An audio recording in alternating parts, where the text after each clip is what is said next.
ABC Sports College Football presents the UCLA Bruins and the Michigan Wolverines. Hello again, everybody. Keith Jackson at Michigan Stadium. Well, we've come to the third to fourth week of the season. This is the time of treachery. You better walk carefully.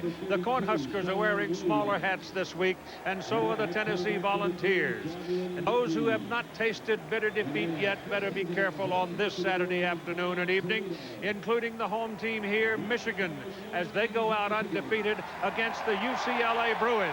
A struggling offense for Michigan that takes the field against a defense that is at least unorthodox. Here come the Wolverines into the stadium right now. Keith, I've been around football for 30 years, and I've never seen a defense like the UCLA defense. It's unorthodox, it's unusual, and when you face a defense like that, the first thing you do is pull back. Don't run as many offensive plays, cut down on your pass plays, and Michigan needs to step up offensively. They can't keep relying on their defense to win football games. Well, now, Bob, you know full well that Chad McNown is only a sophomore, started as a freshman, and he's got to lead his Bruin offense today against one of the better defenses in the country on the Michigan side of the ball. Can they do anything with it? Well, UCLA wants to run the ball. They're averaging over 200 yards a game. I don't think they'll be able to run against a defense for Michigan that is very physical. Michigan teams are physical. That's the first thing. Cade McNown's going to have to throw the ball for UCLA to win today. All right, we're ready with the crowd again for the 132nd time with over 100,000. Bob Toledo making his first start against Michigan as head coach. And Lloyd Carr, of course, the former defensive coordinator for Michigan, now the head man. It's dry so far today at Michigan Stadium. On the field, here is Lynn Swan. And Keith, it's been raining here for the better part of 2 days, but this field is in great shape. And Bob Toledo, the head coach of the Bruins, he was concerned about it. He came out, checked it out, thought the grass was a little bit long for a fast track that he hoped to have. And he was very concerned because he said he wants to put the ball in the air. He hopes that rain holds off. He hopes the ground stays dry because he wants a traction, a quick start. He wants to put the ball in the air early and often. Keith? All right, Swanee, thanks very much. Well, Bob Greasy, UCLA won the toss, deferred, so they give Michigan the ball first. Right. You know, the other thing, UCLA has had 2 weeks to prepare for this game, Keith, and I think we're going to see a few new wrinkles defensively for him and also offensively. Greg Andrusek will kick off for the Bruins. Russell Shaw and Tyrone Butterfield, a pair of wide receivers, numbers 1 and 4, will be the receivers. Both burners not too big. Michigan special teams not particularly special so far this season. And we're ready to go with meeting number 10 between these two.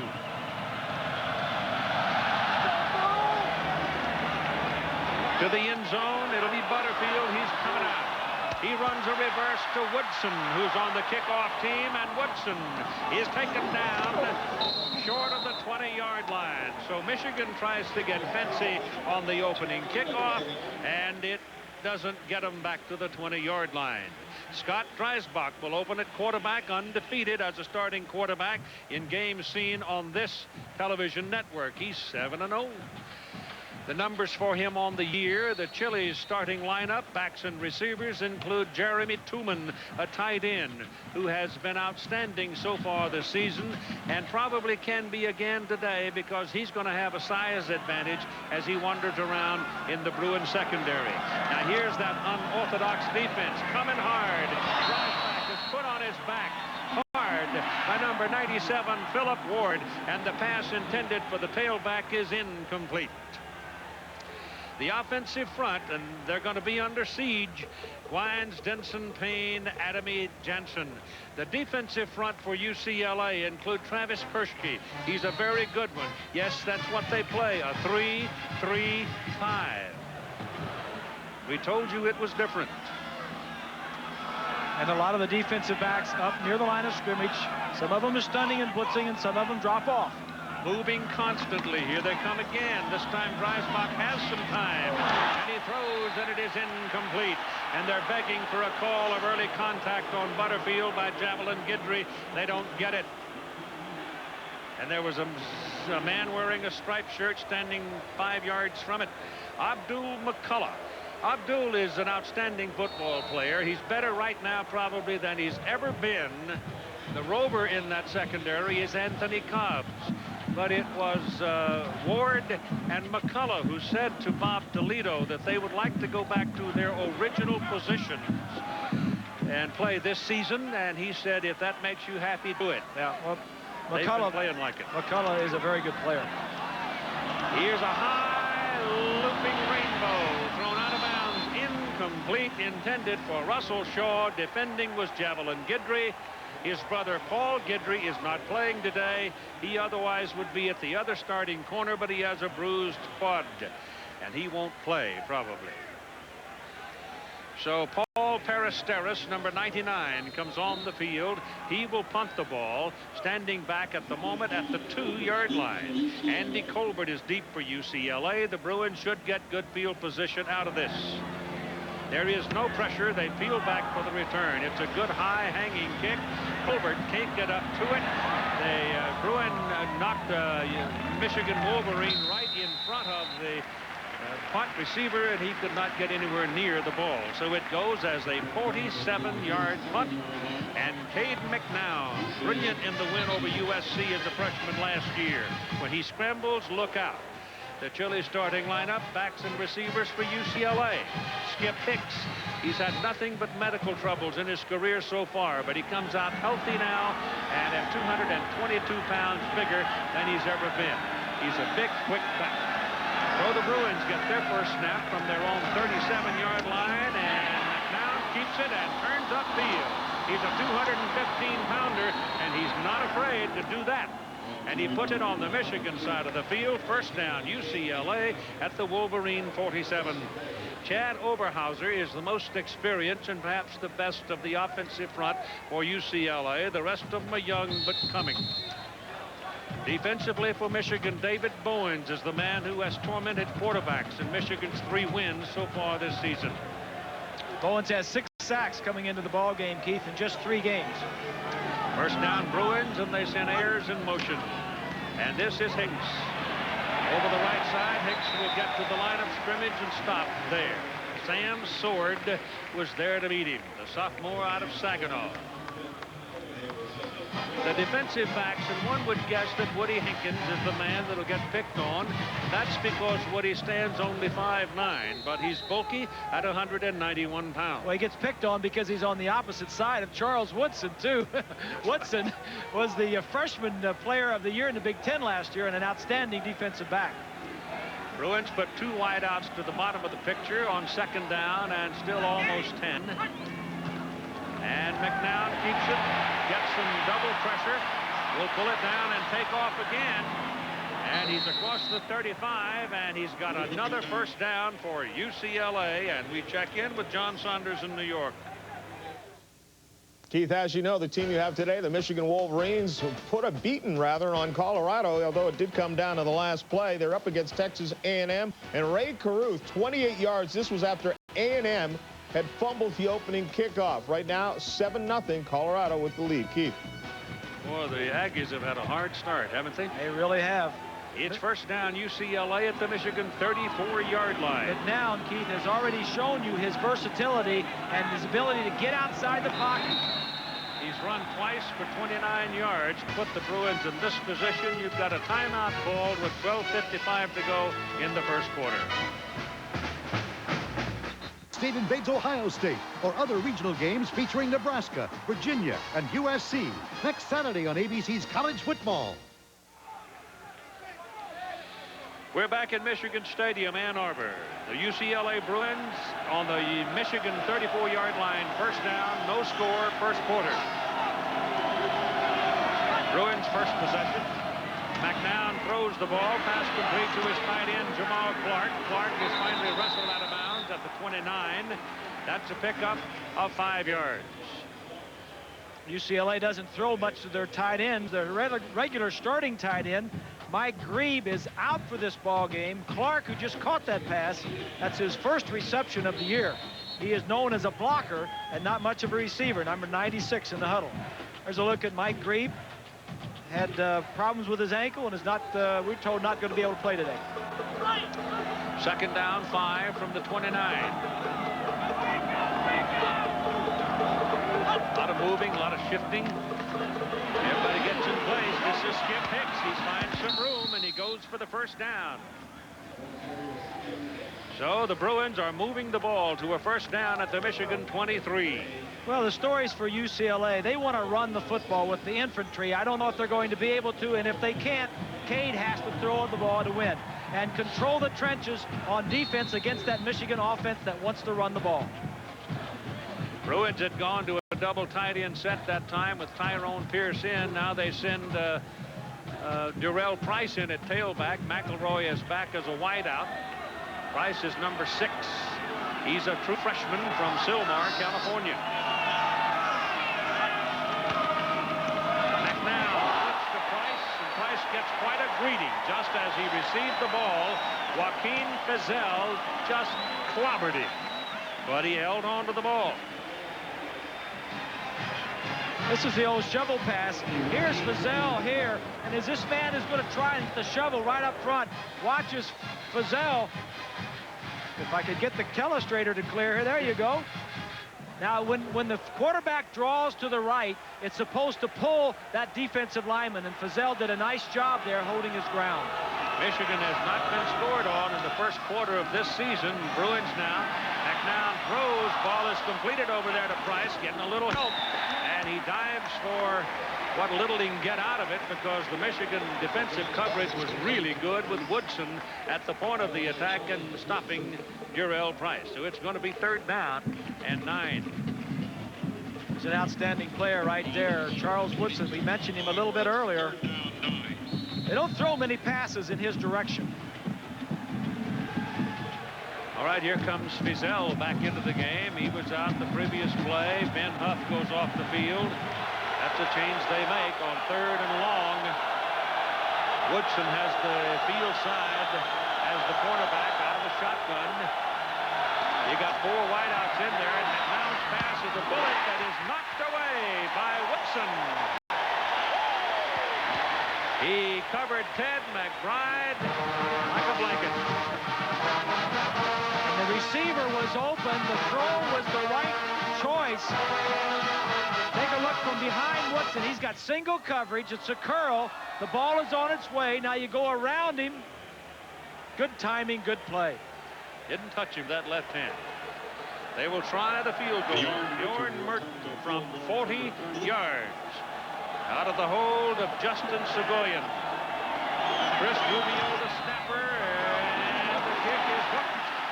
Missed it. Brian Merton was brilliant, an All-American as a freshman.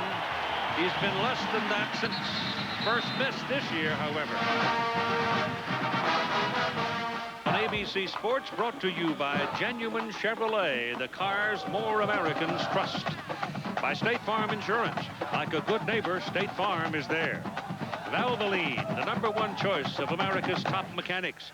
People who know use Valvoline. And Chili's Grill and Bar, home of the Big Mouth Burgers.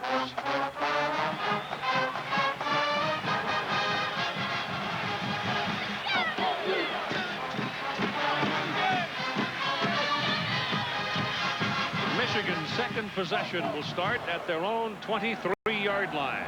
A goodly bit better than the first possession. Clarence Williams, the deep man, has the ball. Gets to the line of scrimmage. There he is grabbed as he goes by. But he has enough strength and momentum to move the ball to the 26-yard line. Sean Williams, the tackle. Michigan needs to have patience against this attacking big play defense. There are some big plays to be had, but defensively they may get you some. And on defense for Michigan, they need to stuff the run and force UCLA to throw the football.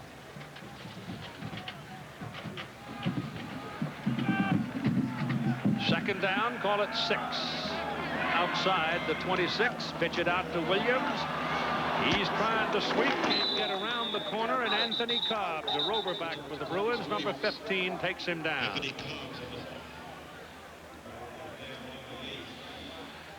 Wisconsin has gone out to the lead over Penn State.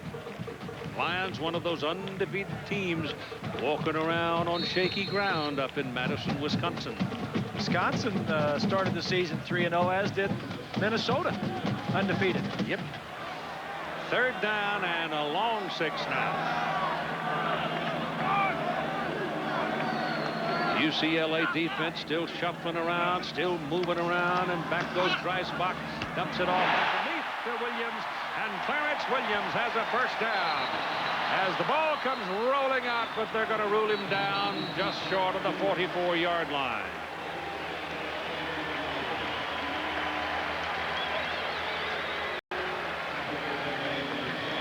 Look at all the defensive men clogged up here and here in the middle. Some of them are going to blitz, but the blitz is picked up very nicely. The receiver is just going to come right across shallow. Williams is right there in the slot. A couple of the linebackers stacked in their blitz. Good pickup by Michigan, good completion.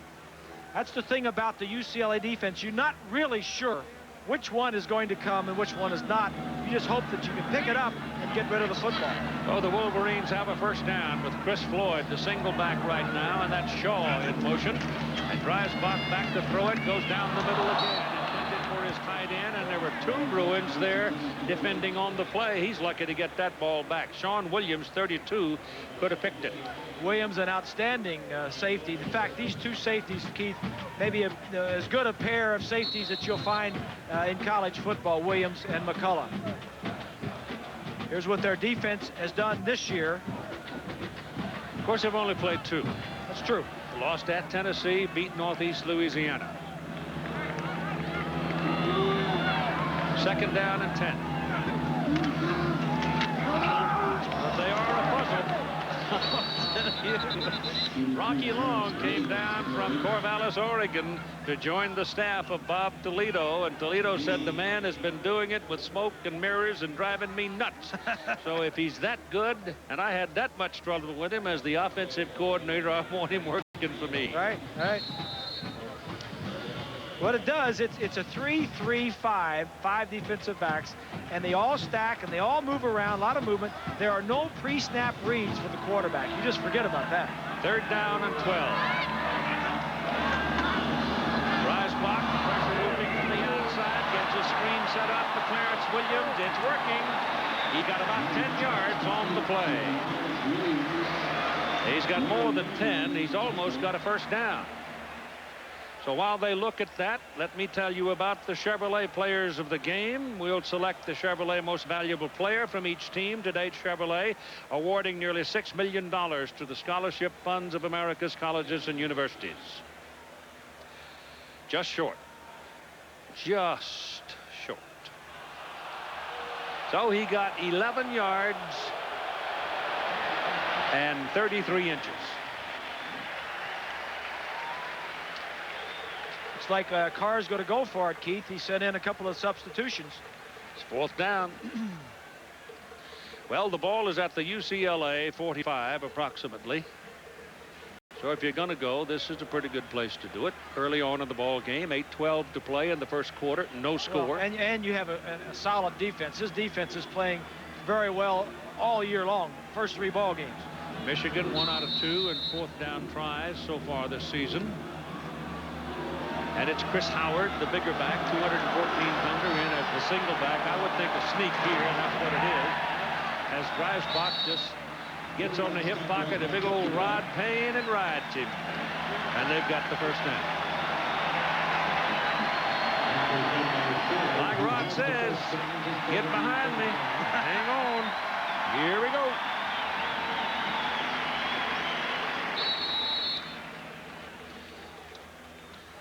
Though Zach Adamy was actually the man that was underneath the quarterback. Chris Floyd remains the single back, double wide bottom. They send the tight end, Mark Campbell, moving to the top of the picture, and Dreisbach back to throw. Has a lot of time.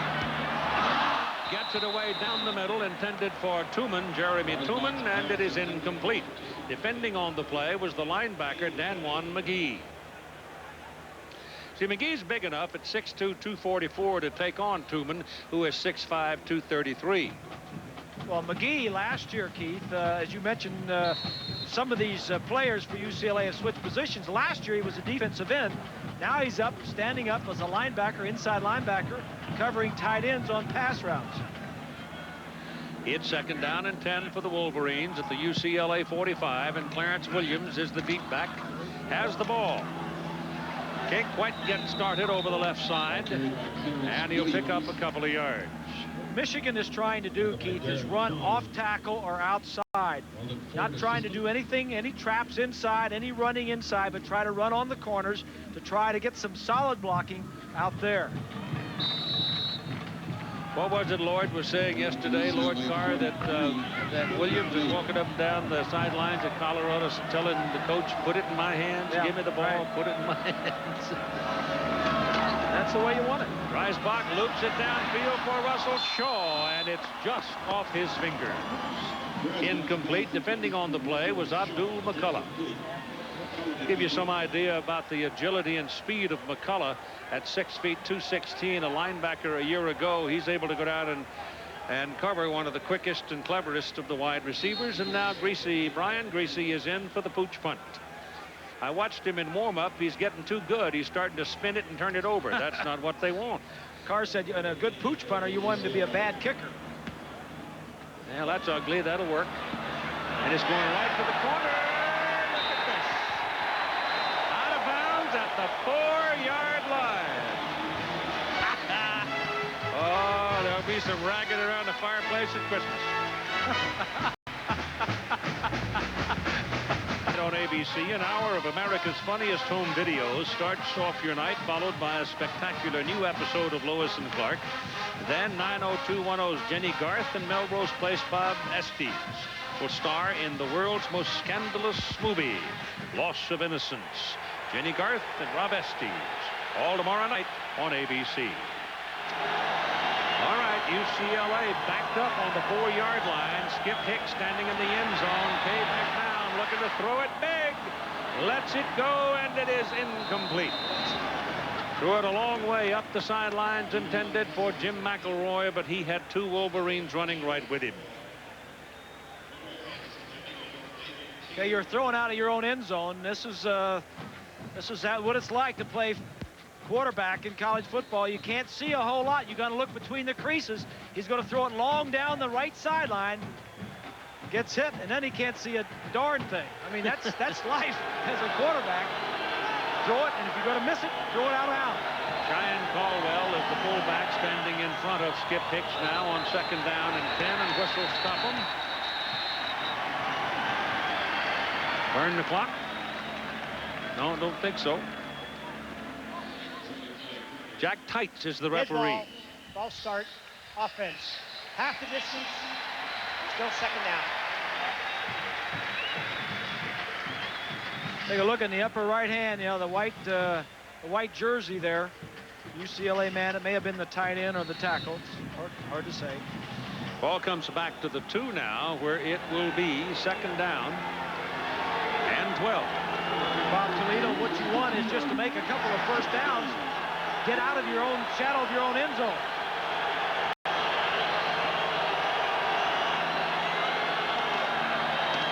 Hicks hit right at the goal line, but is able to get out of the end zone. You're not going to power run against the Michigan defense very often with very much success. Well, they're a very physical defense, and Bob Toledo and the other coaches on the staff of UCLA all said the same thing. He said they're a physical bunch. Whether they're talking about Michigan defense or offense, the word that I kept hearing was physical. The ball is now back on the 1, where it is third down and 13. Back in the days of Tommy Prothro, he'd punt right here. And they may. You never know. Skip Hicks shuffling to the deep spot. McNown rolls it out and throws, and it is incomplete. The intended receiver, Todd McBride, slipped as he cut back looking for the ball and had no chance to make the catch. It's a good play, though, Keith. I like it. McNown, you get outside the pocket so you don't have to worry about pass protection, and it gives you an opportunity one-on-one to complete a ball, and at worst, just throw an incompletion. Okay, the punter, Chris Saylor, who's a good one. Saylor's averaging right at 44 yards on 9 punts. But he hadn't got much room, and the Wolverines are up there. They're going after him. At least they give him that look. He roots it out. Pretty good kick coming up across the 40 where Chuck Winters takes it in, and he's taken down by number 26, hurrying down the field for UCLA, Jason Bell. So it's a 41-yard punt and -1 on the return. Monday night on ABC, Annie Potts in the premiere of Dangerous Minds, based on the hit movie. Deion Sanders, Dallas Cowboys, going off to Philadelphia against the Eagles in the NFC East on ABC's Monday Night Football. Live at 9 Eastern here on ABC. Cowboys have had their problems, haven't they? He sure has. Hurt. There's people everywhere. All right, Michigan back with the attack. This time the defense put the offense in a position where they can do something. They start at the UCLA 43-yard line, and that's a gain of 4, maybe 5 yards. Here's Swanee. Well, Keith, I know Bob probably won't say this, but this great field position is due directly to his son, Brian Griese's pooch punt. I mean, if he doesn't put that ball inside the 5-yard line, doesn't back him up, the defense doesn't have a chance really to let loose. So if they take advantage of this scoring opportunity, give big credit to special teams. That's why special teams can help win you a ball game. And it's probably one of the shining moments for them so far this season.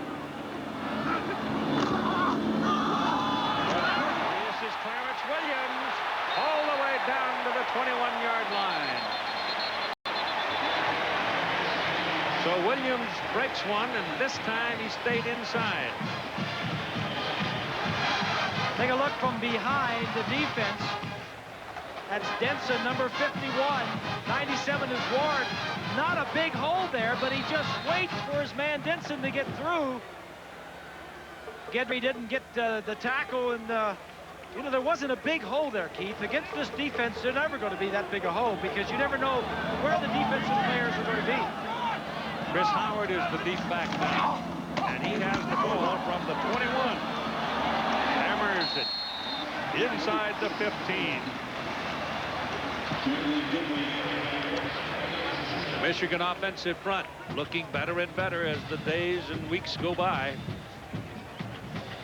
And on this particular possession, and the last 2 plays in particular, look solid. Well, as Lynn said, this drive is a continuation of their last drive. They just exchanged punts, so Michigan special teams doing a nice job to set this drive up. Just inside the 15-yard line of UCLA, no score first quarter. Spot gives it to the big back Howard. And Chris is down inside the 10, and that's going to be first and goal to go Michigan. Howard came into the ball game with some sore ribs. Got him hurt a couple of weeks ago, and he's wearing a special flak jacket to cover those ribs up. Looked a little tender coming off there, didn't he? Yes, he did. Clarence Williams is back now, having been relieved for a couple of plays and get a little deep breath.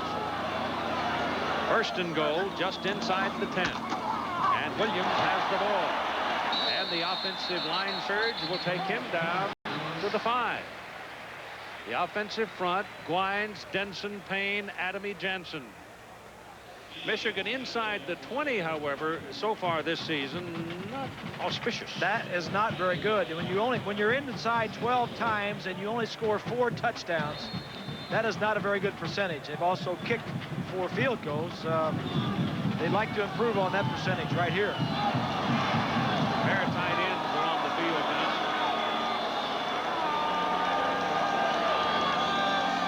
High Streets, number 86, the man at the bottom of the picture. They give it back to Clarence Williams. And Williams peeking around, dancing around, and finds a yard's worth of green grass. And it'll be 3rd down now, and you got to think maybe they will go to the air. Well, you've got single coverage outside. That's not the strength of this Michigan team. They lost both their wide receivers from last year. They're inexperienced outside, and that's why Carr wants to run inside. Ohio State's jumped out to a 22-7 lead in the second quarter over Notre Dame at South Bend. Chris Howard, the deep back. 3rd and goal from the 4. Reisbach looks and streaks and throws. Intercepted. Picked off by Philip Ward. And Ward, a linebacker on the outside, took the ricochet and ran it back to about the 17-yard line.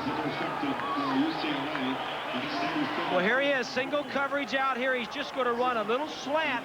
Ward is right here. He'll be the beneficiary of the tip ball. Slant inside. Mentioned that the inexperience at the wide receiver spot, one of the weaknesses for Michigan offensively. Gidry jams him at the line, knocks the ball up. It's good defense. And the Bruins are cooking. First down at their own 17-yard line with 2:15 to play in the first quarter and no score. Whoa, was that a turnaround, huh? Well, that's what Rocky Thompson's defense does. They get to a lot. Rocky Long. Thinking about my dog. You're just looking for one of those funny drivers. Yeah, Long, you know, that Long driver, Rocky Long, the defensive coordinator. A lot of turnovers in this defense. Jared Irons, the inside linebacker, is a 4-year starter here at the University of Michigan. That's an easy one for Irons. He didn't have to fight off any blocks. It'll be 2nd and 9 for UCLA. Craig Walindi, the single back. McNown stands up, lets it go quickly to Derek Ayers. Ayers across the 25 and down at the 26, and he's a yard short of the first down. So look at the Ayers is a wide receiver, running back, can play both positions. Lined him up outside wide on a free safety. 28 was Taylor. A lot of movement, a lot of motion, a lot of new ideas in this offense. Copenhagen that came over and knocked him down before he got to Taylor, and that held him short of the first down. It's 3rd and 1 now with Hicks back on the field and Ayers in motion. And the pass is dropped, and the Bruins will have to punt it. You know, McNown had some room. He could have picked up the first down. But he chose to throw it, and they threw it a little bit behind the man. Yeah, he did, and he was rolling to his right, and being left-handed, it was a tough throw. He did throw it a little behind him. So that failure belongs almost solely to McNown as Saylor comes back onto the field. His first punt out of the end zone was a 41-yarder. Chuck Winters now has backed up all the way to his 30. So that tells you they have some respect for Saylor's foot. He is a sophomore. It's a lot of lift on the ball. It's back to the 35. And Chuck Winters will come back to about the 44. And Michigan will take over. And again, there is good field position for the Wolverines. Almost a bit of a skirmish. We've got a penalty flag against UCLA, illegal procedure. So Michigan may want them to do it again, though where they are is not bad. Yeah, they're going to leave it alone. On the offense. Didn't have enough guys on the line of scrimmage. 1st and 10. They'll take it on the 44. Here's Swanee again. Well, Keith, whenever a new head coach comes in, he tries to make changes, sometimes small, big. And Bob Toledo's done a couple of things for UCLA to put his own stamp on it. Little things like change the white shoes, the larger UCLA emblem on the helmet, the numbers. And he also has his offensive linemen doing sumo wrestling drills. He says it gives them a lot, it's a lot of fun. It gives them something different to do each day at practice. Keith? And Dreisbach back to throw it, looks underneath and throws behind the man, incomplete. I tried back in the 60s to get J.D. Morgan to change the UCLA numbers, and all through the years, and finally at the Tennessee game, I looked down on the field, and lo and behold, there they were with black numbers. I could have lasted another 10 years if I'd had different numbers. Yeah, those other ones are kind of hard to read. They've had for a while.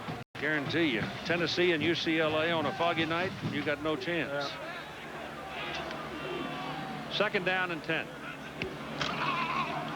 This is Williams bouncing around and got something out of it. He got it up to about the 48 before they shoved him out of bounds. One of the things, you know about the sumo wrestling thing, that probably comes in part from Kevin Yoxall, who has become sort of the cult hero, if you will, of the Bruin football team, because so many of them got hooked on his drills in the weight room, and he stresses lower body strength. He says all that muscle above the belt doesn't do you any good if you don't have the feet and legs to get you there. That's good thinking. And that has to do with the sumo wrestling thing, because that's lower body strength as much as anything. Third down, and so that's a long 5. And Dreisbach again dumps it off, and that won't work.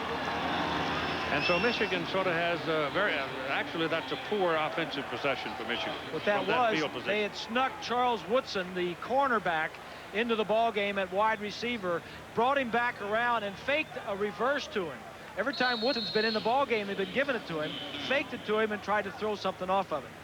But we're on the 44-yard line for that, and they produced very little out of it. And in is Paul Peristeris. He had a 46-yarder. His first kick, that's very, very high. It's going to drop at the 28 and roll around a bit and finally stop on about the UCLA 22, where the Bruins will have it. 15 seconds to play in the first quarter. That was a 29-yard punt. And the Nittany Lions, undefeated, have taken the lead over Wisconsin at Madison by 10-3. So we'll probably get one play here, and then we'll change ends of the field. The clouds have started to move back in. It rained all day yesterday, and I guess the day before. Skip Hicks, the single back for the Bruins.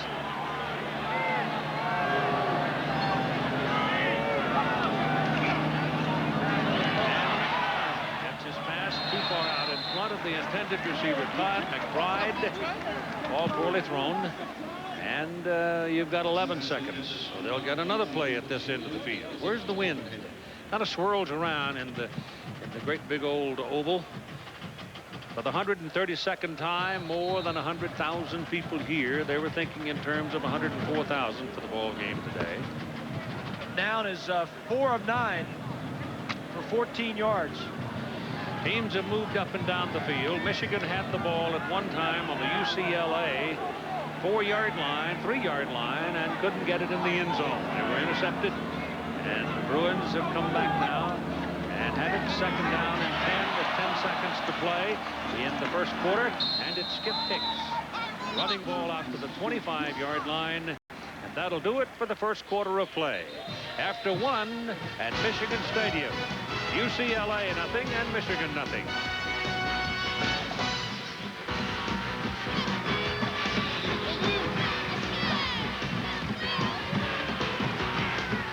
Second quarter of play at Michigan Stadium. There's been only one real serious scoring threat, that by Michigan, but they were thwarted by an interception.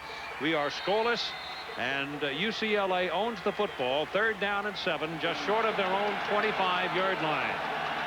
Skip Hicks and Craig Wallendy. The split backs now for the Bruins in the white shirts. Michigan undefeated. UCLA 1-1. Cade McNowan back, has time now, chased out of the pocket. And the lefty is thrown down to the ground. Well short of his first down. It'll be 4th, and they will have to punt. Nobody open. 3-man route, Keith. McNowan just had to take off. Yeah. Normally you would think on a 3-man route somebody would pop loose, but not so. Chris Saylor is in for the punt. He's had 2 so far in the first quarter. Punts of 41 and 39. 41 came with the back line of his end zone right off his heel. He got it out. And he gets this one away, and he didn't get a whole lot of that one. It's sort of a knuckleball, and Chuck Winters calls a fair catch at the 46-yard line of Michigan. So a poor punt of 28 yards by Chris Saylor gives Michigan prime field position again.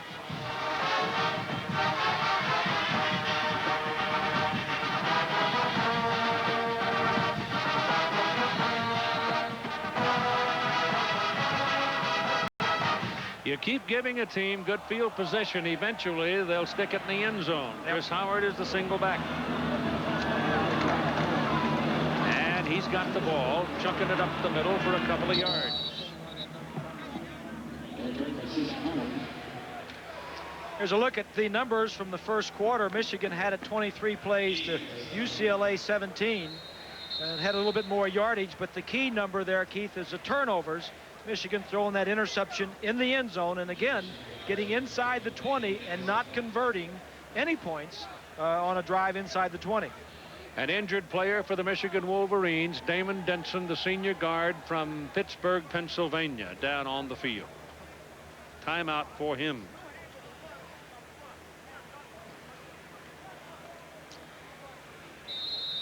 Jonathan Partenko will come into the ball game replacing him.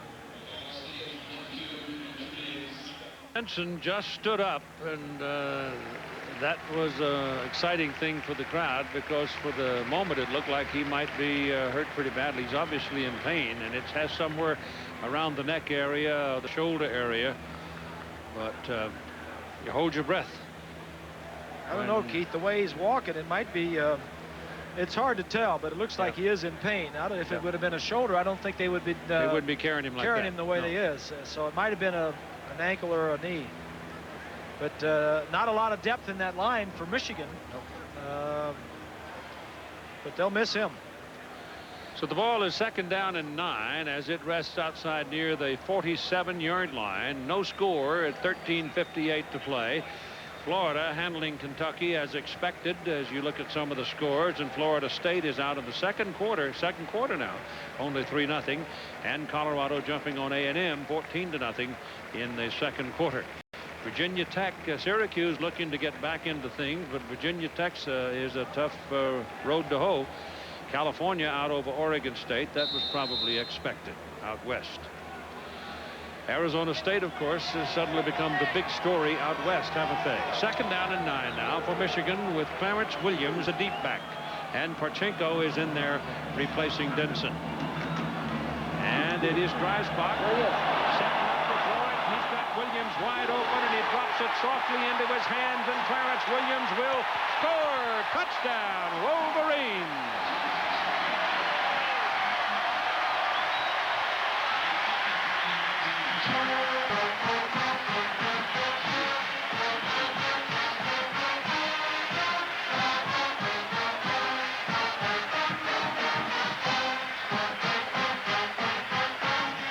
Well, one of Michigan's favorite plays the last couple of weeks are to run these two receivers down the field.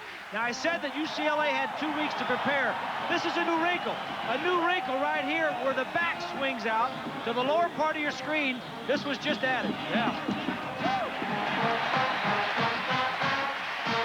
7-0, the Wolverines take the lead. 53 yards on the play. Well, let's go back and I'll show you again. Both receivers go down and go deep. UCLA has seen that. But where the back swings out and comes down the sideline, that's new for them, and that's where Michigan threw the ball. Perfectly. Little delay by the back. Slides down the sideline, and you're throwing it to a guy that can take it all the way in Williams.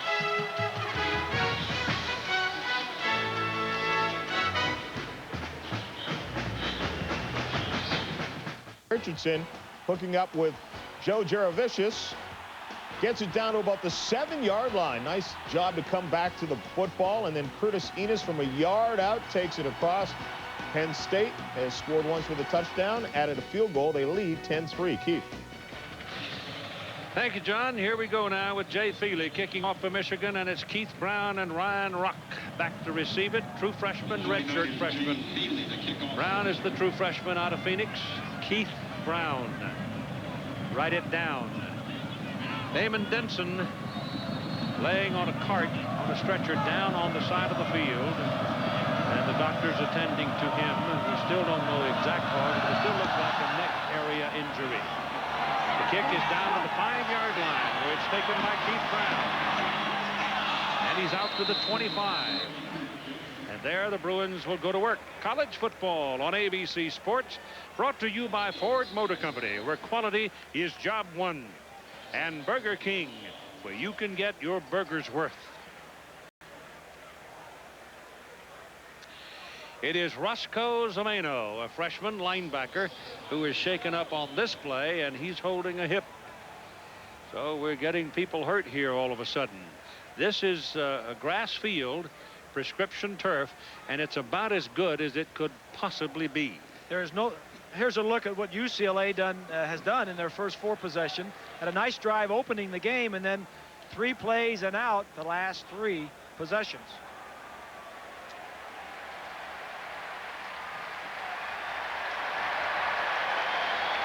Michigan went 53 yards on the touchdown play. Dreisbach so far in the ball game is 3 out of 12 for 83 yards, and all 3 of the pass completions have been to Clarence Williams. Clarence Williams is the halfback, so he has not completed a pass to a wide receiver or a tight end. That's Damon Denson now being taken inside the locker room, and there the doctors will, if necessary, transport him immediately to the hospital or take x-rays, but one of the great medical facilities in the world is right here. Next Saturday live at 3:30 Eastern, we have a great lineup of college football games, regional action. Penn State against Ohio State in Columbus. Ooh, that's where we're going. 8th-ranked Nebraska will meet Big 12 rival Kansas State. That's a good one. California plays USC. Georgia Tech hosts 19th-ranked Virginia. So check the local listings for the game on your ABC stations or the games available from your cable operator. Texas, so bitterly disappointed at what happened to them in Austin last week, will be at Virginia tonight. And that might be a pretty bumpy road for them up there in Charlottesville. That's on ESPN tonight.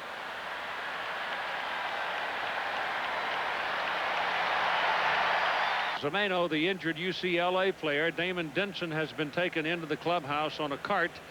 Looking at the schedule for the Michigan Wolverines, their next game is going to be at Northwestern, Bob, and they go from what has been a pretty tough preseason schedule against Illinois, Colorado, Boston College, UCLA, right into Evanston.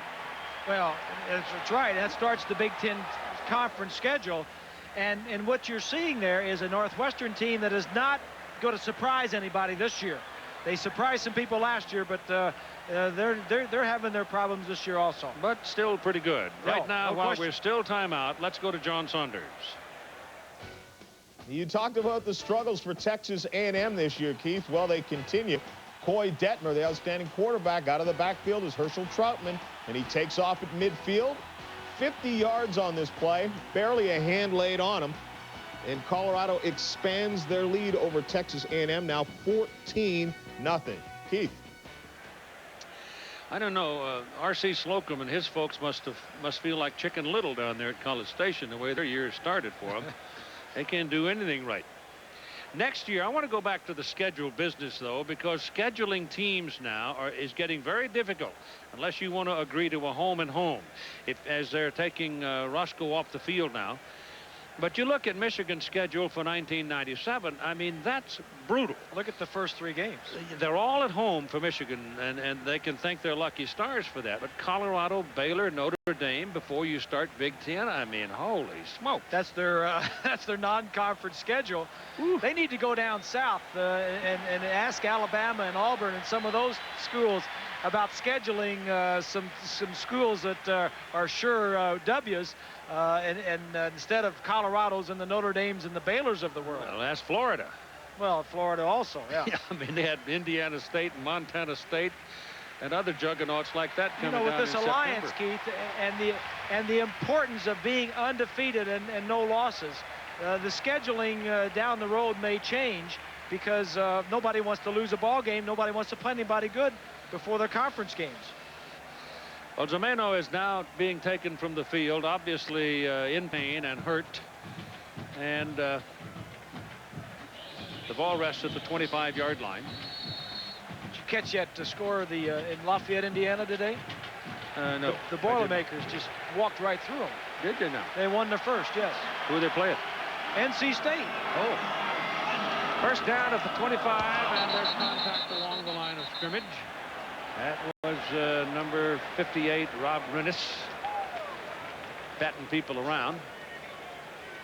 And let's see if somebody moved along the offensive front. That apparently is what it is. Lloyd Carr, who ascended to the head coaching job from the defensive coordinator's job. a look at the young sophomore. He started last year as a true freshman, Cade McNown. Why is there no penalty? Well, I think it's because they called that the ball was snapped and it's a minus, lost a yard on the play. It's 2nd and 11. Very well.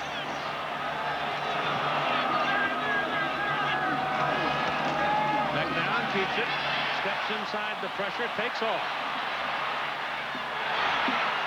He's out to the 40 and he's got a first down. And he'd have had a lot more if he hadn't lost his balance. So they've gone to another first down, and let's find out more about the Nittany Lions from John. Well, Keith, Joe Paterno hasn't had much luck against Wisconsin, 0-2, but on this drive he goes in. Curtis Enos from 7 yards out, 17-3 now, Penn State in the lead. Keith. There have been times, John, when he didn't have folks like Curtis Enos. He is a big back that is going to be something. Skip Hicks, the single back now for UCLA as they bring airs toward the ball, and McNown lets it go. He has a man downfield. The pass is completed to Ryan Rocks out of the backfield, and a penalty flag is going to bring it back, I think. Keith, this play is very similar to the play that Michigan hit a little bit earlier. Bob Toledo doesn't like it. This play was similar in the sense that they swung the back on a little trailer down the sideline, and Toledo is not happy. He says, who was it?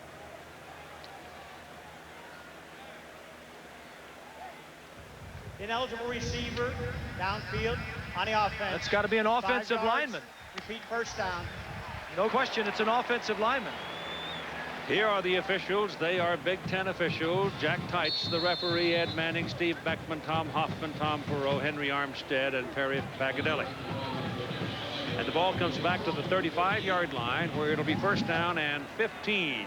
Sometimes an offensive team will run a play that's similar to one of the plays you have and will remind you of the play. There was a loss of 33 yards on that penalty. McNown hands to Hicks. He just runs into the stack for a couple of yards out near the 38-yard line, and it will be second down.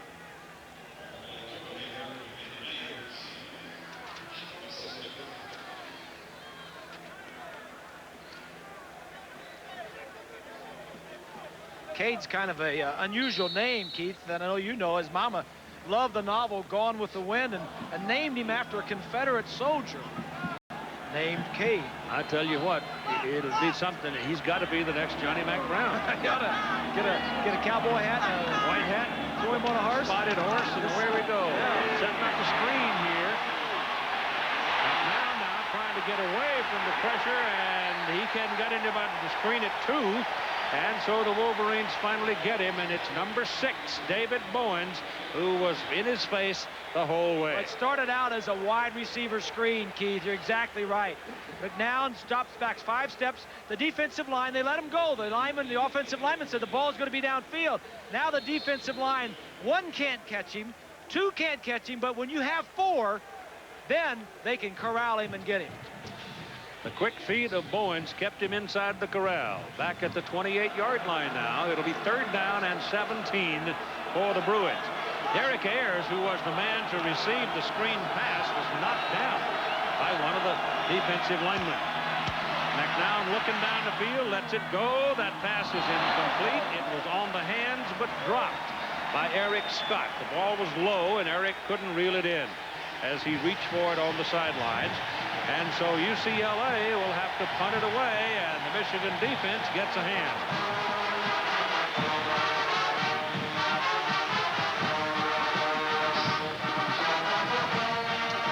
Chris Saylor had a 28-yarder the last time he punted. His average coming in was right at 44. Chuck Winters, respecting his foot, is back at the 30. Or his leg is the better way to put it, I suppose. That's not very good either. It's a low-line drive, but it does not bounce straight to Winters, and there will be no return at the 36-yard line, and here's Swanee. Well, Keith, I talked to trainers on both sides of the field about the injuries. Damon Denson twisted his back, and he has acute back spasms. They take him into the locker room and try and get him to calm down just a bit. For Roscoe Zumano, number 7, He has a dislocated right knee, and right now the trainer said that they probably take him over to the hospital, take some kind of x-rays and check him out, but he has a right knee that's been dislocated. Keith? Ooh, I've had that. That is no fun. Here's a screen pass for Chris Howard. And Howard brings it upfield, and a penalty flag as the tackle was made. It is good for a first down. Dreisbach was put on his back. You've got a flag here that is being explained, and it's a hold call against Michigan. The play will come back. Holding spotted the foul. I don't know if Michigan has completed a pass to anybody other than a running back, have they? Nope, No, they they have haven't. not. They have not. Holding on the offense. Repeat first down. You hear the wind blowing across Jack Tight's microphone. There is wind out on that field, going basically from right to left, I think. But it whirls, and you just can't really tell what it's going to do to a punt. From the spot of the foul, they wind up 1st and 11. Yes, Lynn? I talked to a lot of the kickers. They said this wind constantly swirls, but without a direction. One time is going clockwise, the next time it changes. Okay. Now this is Chris Howard poking his way across the 40 to about the 42-yard line. But that's a pretty good gain. And it'll be 2nd down and about 5.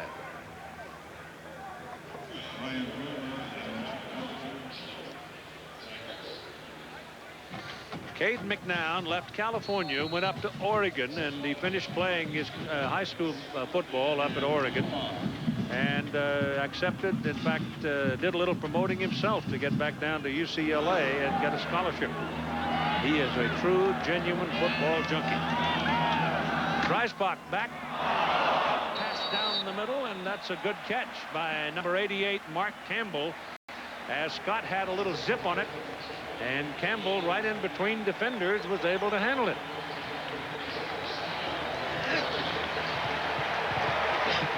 Campbell's another one of those big old tight ends at 6'6", 250 pounds, a sophomore from Clawson, Michigan. So you can move the chains on that one to give it a 1st down for the Wolverines at their own 49. They lead by a score of 7-0 with 9 minutes to play in the 1st half. This is Howard. Now they're starting to find a little running room. On the 1st down play, they get only 3 yards on that carry. But if you start dunking it out at 1st down, getting you 5-6 yards a carry, you're in pretty good shape. Well, Michigan wants to run the football, Keith. That is their MO. They've always wanted to do that, especially with the inexperience outside. 2nd down and 7. Ball is on the Bruin side near the 48 with Chris Howard in the backfield. Dreisbach throws streets, high streets. The wide receiver just slanted across, and his 6'2" frame became about 6'6" as he stretched for it, and he caught it. This is what UCLA does. They put all these people inside. They leave you one-on-one on the 2 outside receivers. The one at the top is going to run a slant, single coverage. This is what you have against UCLA's defense. They're trying to shut down Michigan's run with 8 guys inside, and they'll give you one-on-one on the outside.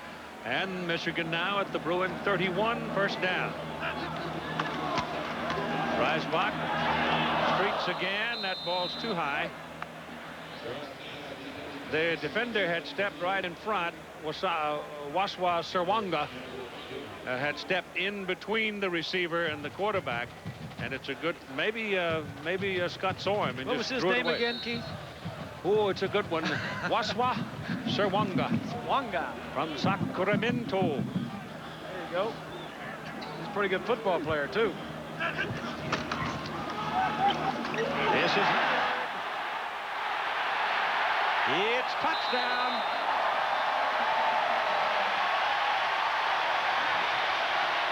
Chris Howard on 2nd and 10 goes 31 yards.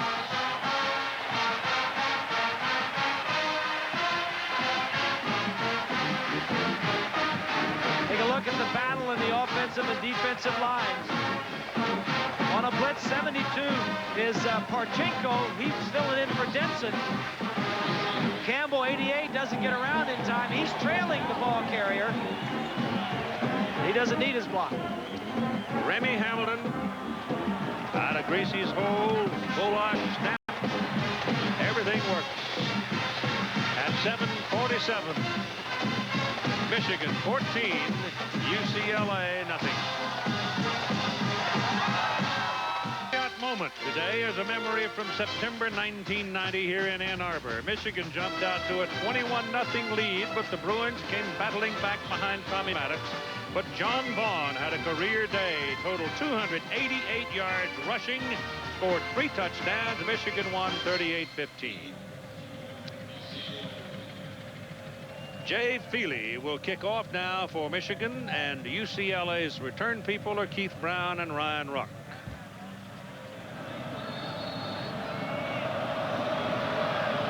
(14-0) the Wolverines. 53-yard touchdown run off a pass reception by Williams. 31-yard run by Howard. And the ball is kicked out of bounds. The Bruins will come out to the 35-yard line. Here's a look at the pass distribution for the University of Michigan. They've completed 6 balls, and 4 of them have been to the running back.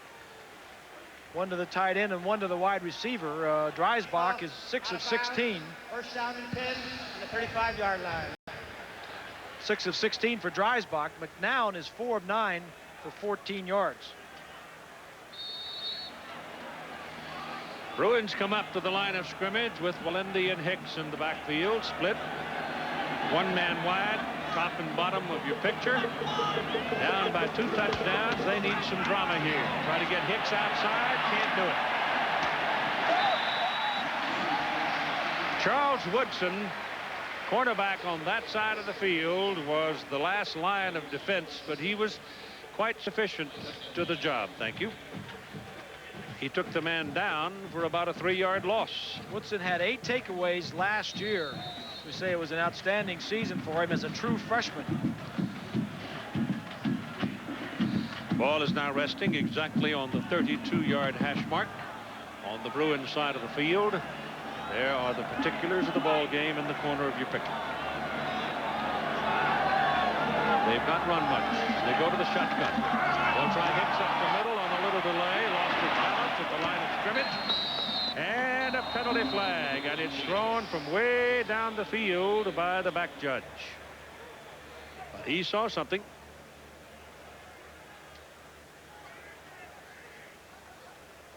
Five-yard face mask foul on the defense. That's what he saw. Swanee? Well, Keith, you're talking about Woodson. And I've been keeping track of the passes that have been thrown at him so far in this first half, and they've really only come at him 2 times. He broke up one, the other one just wasn't catchable. And whenever you have a cornerback who's got his kind of talent and skills and reputation, you're never going to see great stats around this guy because few teams will ever challenge him directly. It is now 2nd down and 5. The ball is at the 40. McDowell's pass to the sidelines is good for a first down. Caught by Todd McBride, sophomore from Diamond Bar, California. He beats the yard marker by a couple of yards, so they can move the chains, and it'll be first down at the 47. Lenny, you've been watching Woodson. I know you were a pretty good receiver in your day. What does he do that makes him so good? What I think he does, Bob, is he always gives himself the right position to make a play. He keeps everything in front of him. When the guy goes deep, he's right on him. He's seldom out of position. And then after he looks at the play, he looks at the quarterback. If he thinks he can make a play for the ball, then he'll go for it. But he doesn't take a lot of risks, but he's very, very smart. Knows his talents and his capabilities. Absolutely. McNown is 5 of 11 for 21. Gives the ball to Skip Hicks, and now it is a foot race. Only Marcus Ray can save it, and he does.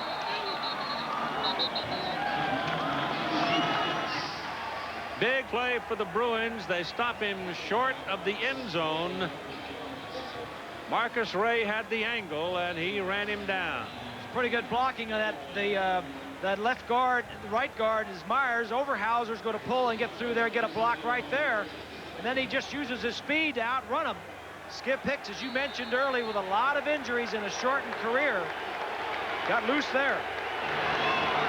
First and goal, UCLA at the Michigan 5-yard line. 6:03 to play first half. 14-0 Michigan leading. McNown gives it to Hicks. Hicks goes to the 4, and that's all. I will fall off my chair if they score up the middle.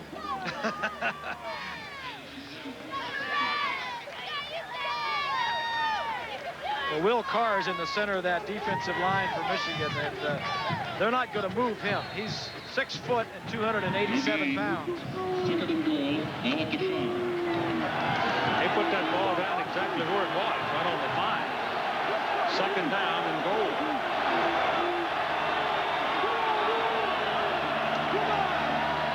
McNown throws it. It's batted down by Mike Elston, a defensive end. The man was available to McNown, but Elston was right in his face and slapped it away. Well, that's a good call and a nice play, both offensively and defensively. These two receivers are going to get out, but Elston is going to make a play defensively, because if McNown gets rid of it, you've had a chance at the end zone. That's some play by Mike. Wow. Timeout.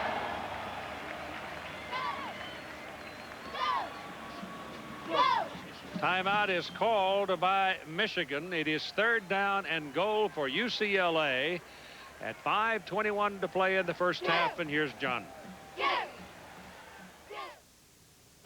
Coming up on Valvoline Halftime 96, we'll have all the day's scores and highlights. Plus, we'll be joined by Todd Blackledge at the Ledge as he breaks down a game most of you probably didn't see. Last week's upset, Arizona State knocking off Nebraska. It's all coming up on Valvoline Halftime 96.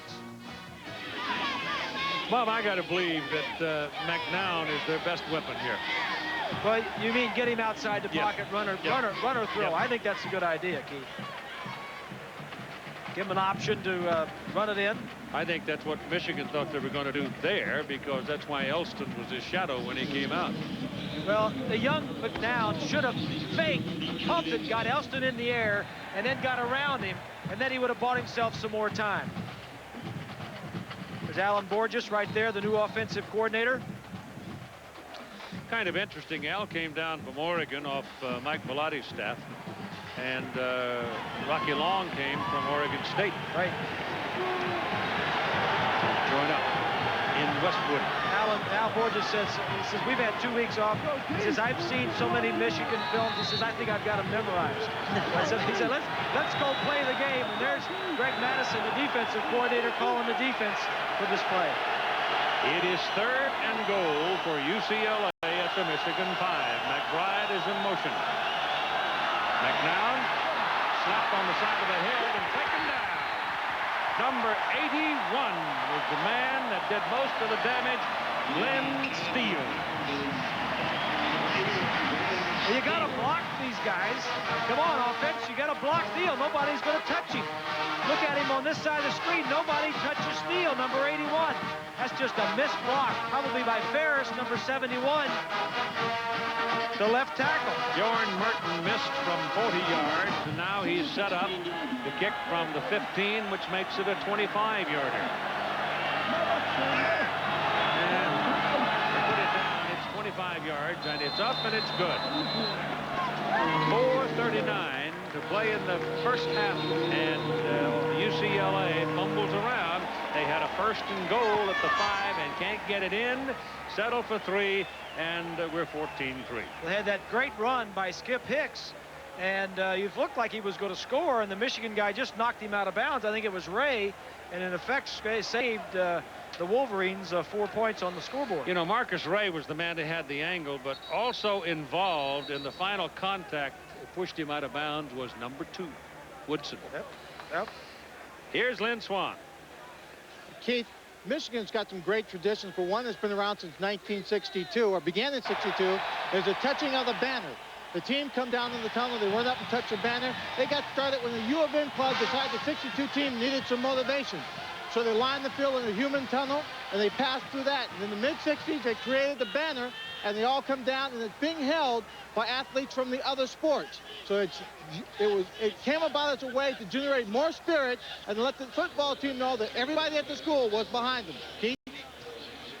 Well, it provides quite a moment at this big old stadium when it's got 105,000 It sure does. people in And it seems like as we go around the college campuses in these games, everybody has their own way and their own moment, the way of creating. Out in Boulder at the University of Colorado, it's Ralphie the Buffalo. There's a drive, 8 plays, 57 yards. It could have been better for UCLA. Greg Andrasik will kick it off, senior from Honolulu. Russell Shaw and Tyrone Butterfield are the deep people. That's Butterfield chasing it and stays in bounds. Look out! The little guy from Miami, Florida, 5'8", 172 pounds. Brings it all the way back across the 30. He was a quarterback in high school, Keith, and came to Michigan as a wide receiver. And a nice return. First down, Wolverines at their own 33-yard line. 4:34 to play in the first half. Clarence Williams is back in there as the deep man, single back. Chris Howard worked most of that last series. Reisbach, deep drop, has some time. Now he's got a lot of white shirts looking at him, but he outruns them and turns in a big play. He brings the ball across midfield. And it's first down, Michigan at the UCLA 48. And here's John. Keith, North Carolina's Dre Bly comes up with an interception, then fumbles it on the same play. It sets up Florida State's Warwick Dunn from 11 yards out. Florida State's offense has struggled. They lead 10-0. Keith. Well, it's good for them to get their nose bloodied a little bit and get slapped around some. That'll wake them up. Yeah, I bet. This is Williams bouncing outside, got some room. Now he's brought down at about the 44-yard line by Javelin Guidry. Number 3, a junior out of Cerritos, California. And what'd you say, Todd? You said there were 4 players on the offense at UCLA that were not from California, and only 2 on the defense that were not from California. Yeah. There's a look at what Michigan has done in the first half, and you notice that the last 2 possessions have produced touchdowns. Used to be a whole bunch Texas on the UCLA roster. Remember one time there was 20 or something? Terry Donahue didn't like you bringing that up to him either. I can recall. Well, he's not there. Second down at 6. And this is Williams. And he's going to get about, well, he got about 3 yards on that carry. Do you notice who they faked the reverse to that time, Keith? Yeah, Woodson. Woodson, and that's what every time, it seemed like every time Michigan had Woodson in there. Let's take a look at Wilmer, the middle linebacker, inside, good movement, just runs from sideline to sideline. He leads this Bruin defense in tackles, but the point I'm making is it seemed like whenever Michigan would put Woodson in the ball game, they would throw it to him or hand it to him. Now they're using him a little bit for as a decoy. Third down and a long 2. Wilmer has 10 tackles so far in the ball game at that linebacker position as the pass is over the middle of the tight end, Campbell. And big Mark Campbell is down to the UCLA 25-yard line. And the size of the Michigan offensive front now is beginning to tell. Take a look from behind the defense. This is one thing that Stan Parrish, the new quarterback coach, brought with him from Rutgers when he came to Michigan this year, was throwing passes to the tight ends, Campbell and Tooman. Well, you've got a defensive front there for UCLA. The biggest guy is Travis Kershke at 284, and the next biggest guy is 270. Yeah. Woodson's back on the field now, and Reisbach sets up and throws for him, and there's a penalty flag. He's drawn an interference call.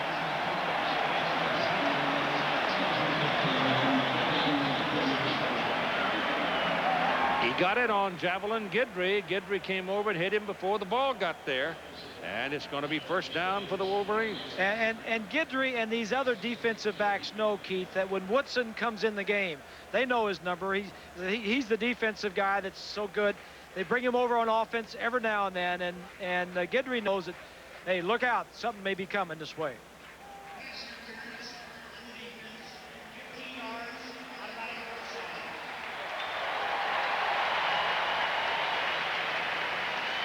Ball was at the 25.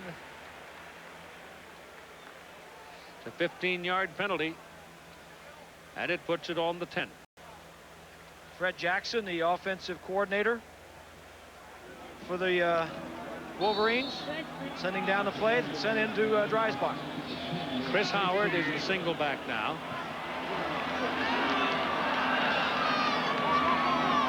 That's Truman in motion, and Howard has it as Truman gets a block, and Howard scores his second touchdown of the day.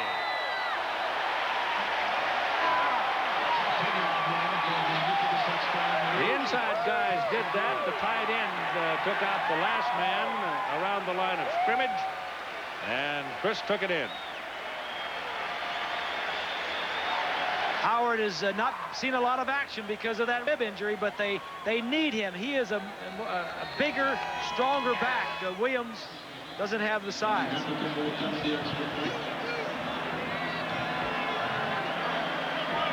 Remy Hamilton for the extra point. It's good. The Michigan Wolverines, at 2:40 to play in the first half, go out to a 21-3 lead. And the last 3 times Michigan has possessed the ball, they've scored. And it's the offensive line, Keith. Watch over here. Is this side, is it just all going to fire off? Is it's going to come to the left side? It's not pretty. There's not a huge gaping hole there. There's a stunt by a linebacker. It's not exactly where you're supposed to be because this UCLA defense, they're not going to be the conventional style of defense. They're going to be moving around. So just block somebody, and the back needs to know, and Howard did a nice job. All right, it's not outside, it's back inside a little bit. I'll slide back inside. Big old Zach Adamy got a key block in that run by Howard, too, which he pulled and whacked him. So here are the numbers on the scoring drive as they go 67 yards in 5 plays. Jay Feely will kick it off. Keith Brown and Ryan Rock deep. It's a spinning, twisting kick that is out of bounds, and again UCLA will get it up on the 35-yard line. Trying to kick that ball away, Keith, and try to kick it over in the corner, and the 2 straight times now Feely's put it out of bounds. Kick out of bounds. 1st and 10 on the 35-yard line. Tonight, I mentioned a little while ago, the Longhorns of Texas, a bit deflated after that last-second loss to Notre Dame, will be in Charlottesville against Virginia. 7:30 Eastern, only on ESPN. So George Welch got a chance to get a big win for his Virginia Cavaliers. He had a big tonight. win last year. Remember the Florida State game? Yep. Oh, boy. He has done wonders over there. Oh, he certainly has. He's done a great job at Virginia. Skip Hicks in the backfield with Belindi. It's Hicks with the ball. Nope. McNown faked it. Pitched it to the fullback, Belindi, and he dropped it. So they had it set up pretty well. There was about 6-7 yards on that play available. Somebody's got to start making plays for UCLA. Whether it's McNown or the fullback or the wide receivers, somebody's got to come. The tight ends are almost taken out of the UCLA offense because of the loss of Mike Grebe. The other 2 tight ends are mostly blocking tight ends, so it's the backs or the wide receivers. McNown now 5 of 13, Keith, 21 yards. Clark caught a pass early in the ball game. Just one. Yep. It's the only one he's seen. Yeah. It's the only time he's been open. This is Hicks. And Skip picks up about 7 yards. I wanted to say Minnetonka to throw the ball to him because that's where he's from. McNown now has completed 2 of his last 10. Well, he's had folks eyeballing him at close proximity. They're 0 for 6 in 3rd down conversions as we come up on 2 minutes to play in the first half. 21-3 Michigan leading. And it's 3rd down and 3 for UCLA. Well, they need 3 yards here to keep it. McNown's pass is thrown out to Skip Hicks, and it goes right through his fingers. Somebody's got to make a play, and it's all Cade can do is put it in their hands. They're 0 of 7 now in 3rd down conversions. You can't keep drives going unless you convert 3rd downs into 1st downs.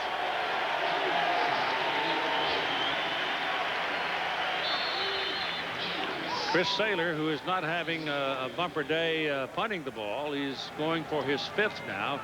He's at 128-yarder and a 36-yarder. They need a big hit from him. That's a little better.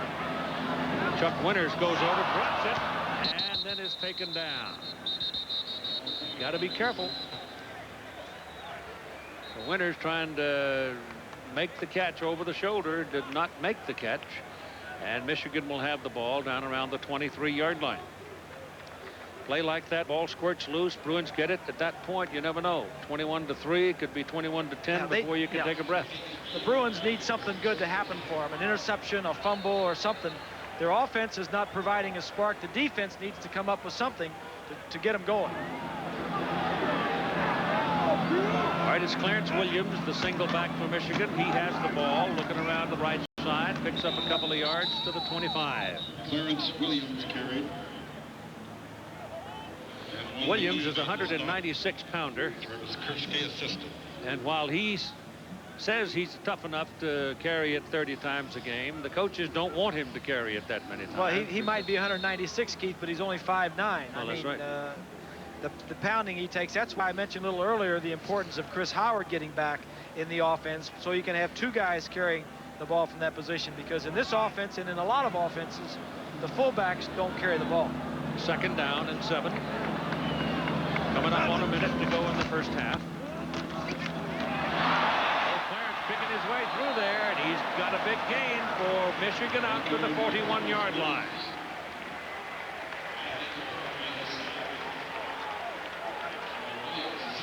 Behind the defense, Wilmer 53, 72 Parchenko, Wimes is 75, Williams is 32.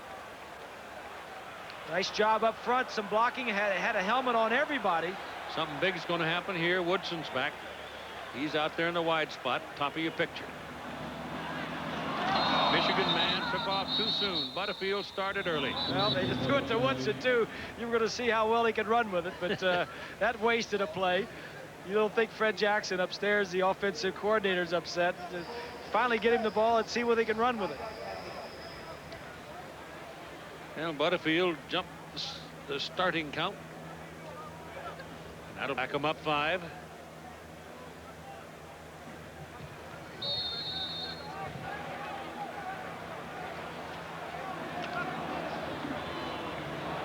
Woodson comes this time toward the near side. Bottom of the picture. Floyd, the single back out of the shotgun. Dreisbach throws it to him. There he's got it. Takes one. And he's knocked down short of the first down at the 49-yard line. Talking to some people around here, they say Woodson, Keith, might be the best athlete that's ever been around here. And they go all the way back to Anthony Carter at least, and that's 15 years. That's saying some pretty strong stuff about a kid that only has been on campus less than a year and a half. Well, people do get swept up sometimes on the wings of success and do, emotion. Here's Lynn Swan. Well, that may be true, Keith, but I keep asking myself one question about Charles Woodson. Why do you have him at wide receiver? Is he that great at wide receiver, or is it because the wide receiver core for Michigan is not that talented and he becomes a great distraction to the secondary of another team? To me, he's kind of like that two-way guy in the NFL that plays for the Cowboys. He's a great defensive back, but he is a one-dimensional wide receiver with excellent speed that you've just got to pay attention to. I think if they could develop the wide receivers more, you'd see Woodson less on the offensive side, Keith. Good point, Lenny, and that's, you know, the inexperience of these wide receivers for Michigan forces Woodson to get some playing time. 2nd down and 2. Michigan with 1 timeout remaining. Dreisbach lets it go for Ty Streets, and he makes the catch at the 20. They get the 19. Timeout, Wolverine. Dreisbach has gotten hot. He started out 2 of 11 and only 30 yards. Now he has completed 7 of his last 8. Streets is going to release inside of Colbert, and the safety is coming over to help, but the ball gets there just before Cobbs arrives, and Cobbs doesn't do much when he gets there. Well, Colbert's only 5'8", and Ty Streets is 6'2", so they had the matchup in the secondary they wanted. Right. And over and beyond that, Andy wasn't really in the play. Streets just beat him.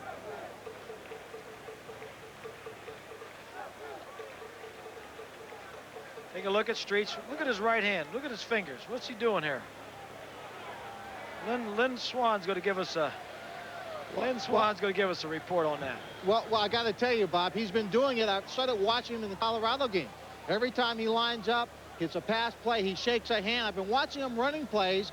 He'll still get down and kind of shake his hand just a tad. But every time it's really a passing play, he shakes it and almost drops his shoulders to get ready. You know, that's the kind of thing that a young receiver does because he's nervous, he's not quite sure, the kind of clue a secondary looks for to get a jump on the play. You're going to drive us crazy now looking at his right finger.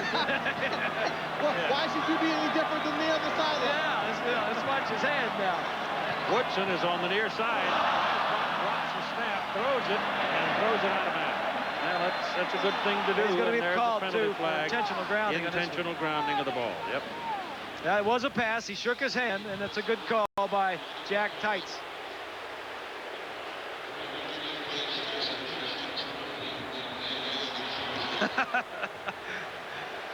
Oh. Now I know what you do on the sideline all day, Lenny. Well, you know, you stand down here, you watch the guys, you look for little clues. Second down. Occasionally you find something. A lot of time you just see a lot of good football. There's a new rule in college football this year that says if a quarterback is under duress, he cannot throw the ball away. He has to throw it to a receiver that is a catchable ball. He fired that ball way out of bounds, and that's why the official standing right behind him made the call. And he was not under duress. Penalty comes back to the 36-yard line. And the Bruins come inside and jump him, and the loss will be back outside the 40-yard line, and time has run out in the first half of play. So after the first 2 quarters, Michigan starting to take control by a score of 21-3 over UCLA.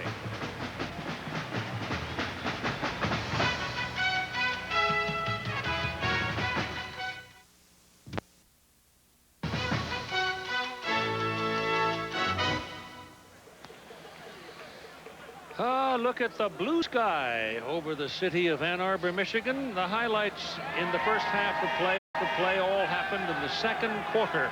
There was no scoring in the first. Michigan took to the lead with Clarence Williams on a 53-yard reception from Scott Dreisbach to make it 7-0 Michigan. A perfectly executed new play in the book.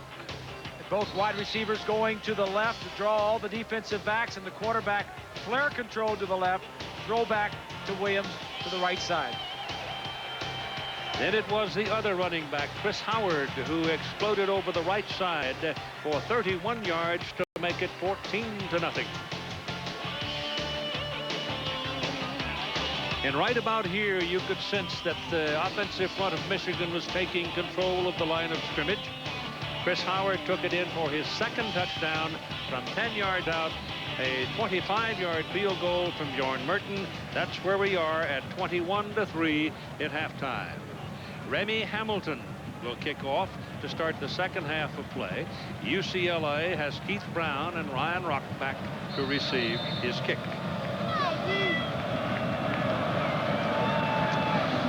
So we go to the second half of this intersectional ball game. At the goal line, Keith Brown. And to the 27 he comes.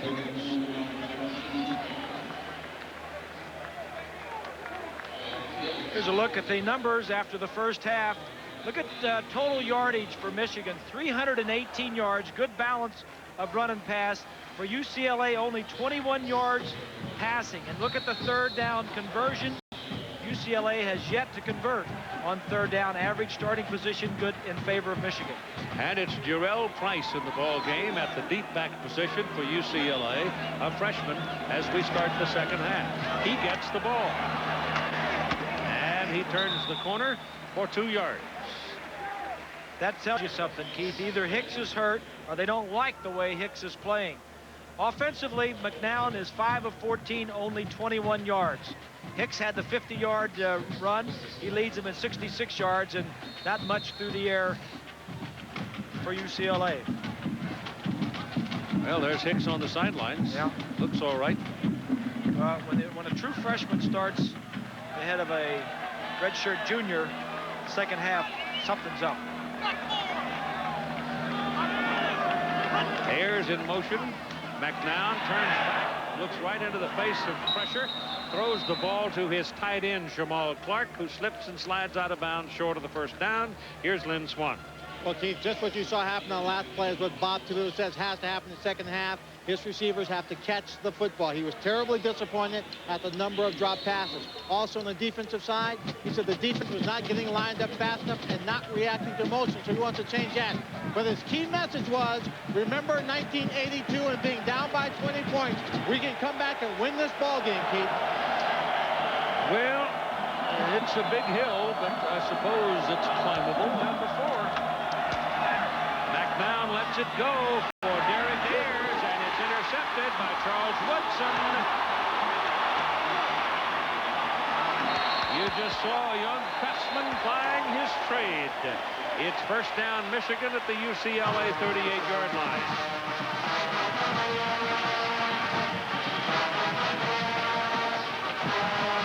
From behind the defense, they were looking for man coverage, and they got a zone. And Woodson was hanging to the outside.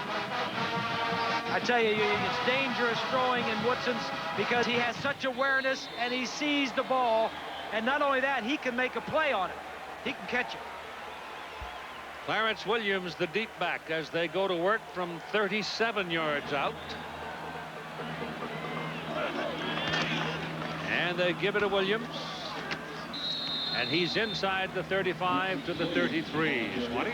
Well, Keith, on that last play where Woodson comes up with the interception, completely unforgivable of the wide receiver to let a defensive back have that clear run at a football. I don't care what you have to do. If you have to jump over the top or hit that guy, you don't let him just run underneath it. You got to protect your quarterback, right, Oh, Lenny? absolutely. Throw it out. Take the penalty. You tell your quarterback, throw it up. I'll go up and catch it or knock it down at least. Oh, he won't have confidence in that guy for a long time. Here's a quick pop pass thrown to Jeremy Truman. And they're close to the first down on the catch by the tight end. Well, the wide receiver has to become a defender under those circumstances, and he didn't do it. Exactly right. Michigan, Dreisbach in the first half, 9 of 20. He got hot in the second half. Howard and Williams both pretty good yards in the first half, and Williams, the tailback, is the leading receiver with 83 yards at big play for the touchdown. Chris Howard on 3rd and short, the single back for the Wolverines, and he gets the ball.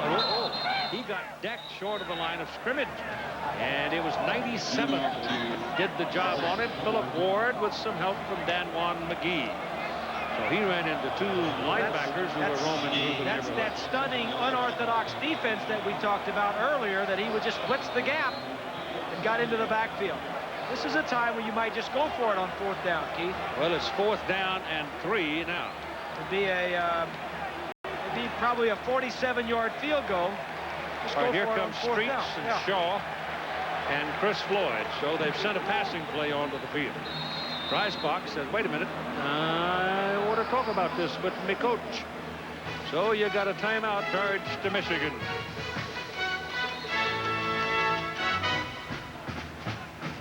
Michigan's first half possessions, not too good the first few.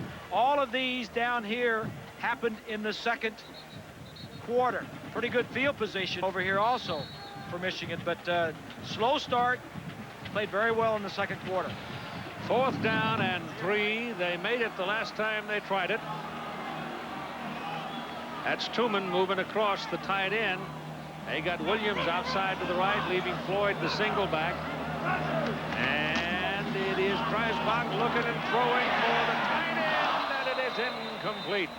And the man who went back and got in between the ball and the receiver, Sean Williams, and distracted, I'm sure, Jeremy Tooman, and it's incomplete. Good call, Keith. Watch as Dreisbach is going to look to Tooman all the way. What that does is tells Williams, the free safety, where he's going with the football. Number 32 gets over, and if it weren't for Williams, that ball could have been complete. And so the Bruins stop the Wolverines, and UCLA taking over at their own 30-yard line with Jurell Price in the backfield. That's Derek Ayers coming across. No, it is coming across, and Michigan just ate up the freshman. My goodness, they got on him. Joaquin Fizel was there. Woodrow Hankins was there. What in the world is Woodrow Hankins doing up there? Blitzing cornerback. Blitzing corner. Whenever they don't put a wide receiver out that side, he'll come.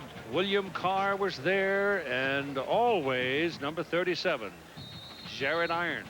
Yeah, Joaquin right there, number 90, he's from Georgia, and he was going to, on his recruiting time, he was going to cancel his visit to Michigan, but couldn't find Coach Fred Jackson's phone number to call it cancel, so he came and made the trip. He said, Michigan's for me.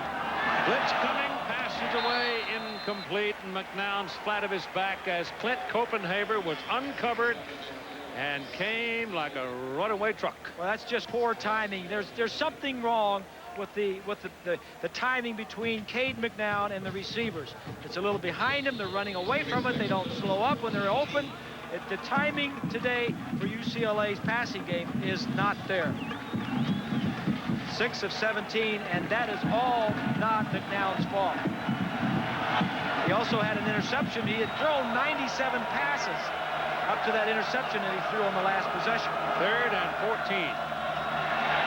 He's got trouble all over him right here. Gets his ball away, though, and it is incomplete. It was David Bowens who almost had his 7th sack. The Michigan record for quarterback sacks in the season is 11th. So the Michigan defense just shuts down UCLA, and Chris Saylor is at a punt.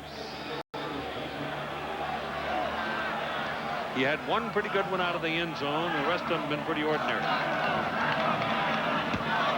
This is a better one.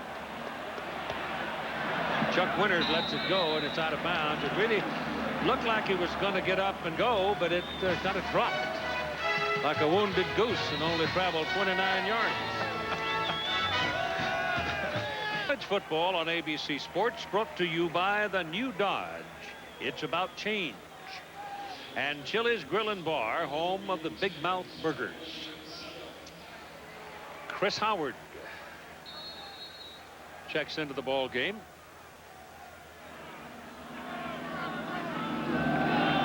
First down for Michigan. Dreisbach looks, throws for Shaw, and it is complete. Number 10, Andy Colbert, the 5'8" cornerback, was one-on-one out there and made his move as if he thought he might have a chance at interception, but nope. The ball was zipped in nicely by Dreisbach. Well, here's what you're seeing, Keith. With this defense, everybody's in here. You're getting a lot of one-on-ones. This time he's just going to go down and run a little curl. They try and stop the Michigan run. And the wide receivers, inexperience, and UCLA's idea, and everybody that's played Michigan this year is at one-on-one on the outside.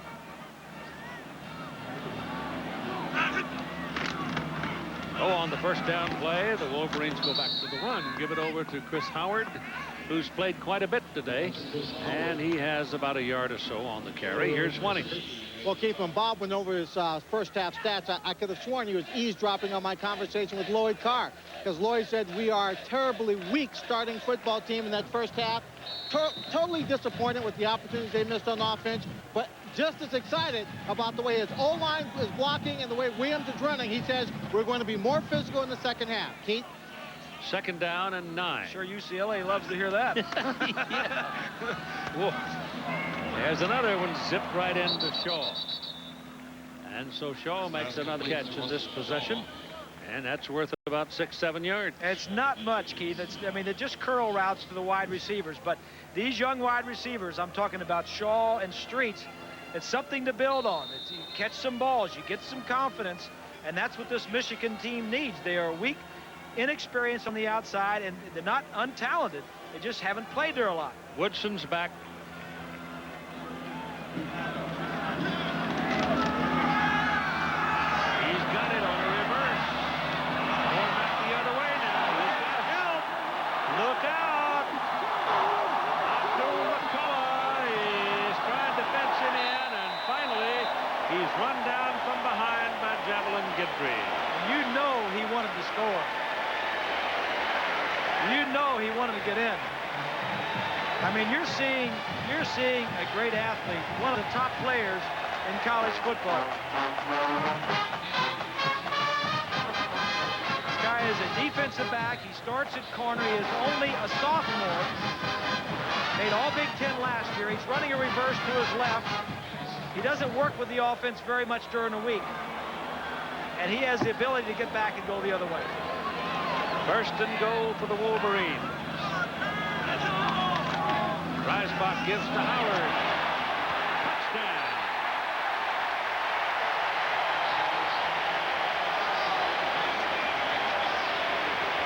Well, I think you can break out the bubbly, uncover the chocolates, and heat up the scones, because the party's about to start in Ann Arbor. I think we said at the beginning, Keith, that Michigan was a physical football team. And I think you're seeing that UCLA is wearing down. There's a missed clock right there in the hole. And everybody else is pushed back. Hamilton for the point. 9 minutes to play in the third quarter. And the score is Michigan 28, UCLA 3.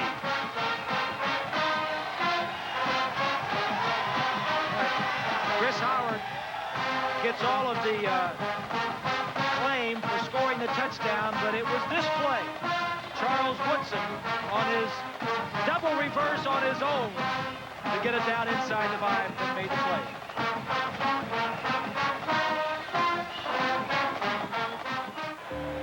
Here's a look at Michigan defense, what they've done today. They've had 7 tackles behind the line of scrimmage for minus 23 yards. UCLA is yet to convert on third down, and they've taken the ball away 1-9. 0 for 9, not very good. Remy Hamilton kicks it off. This is Keith Brown. Oh.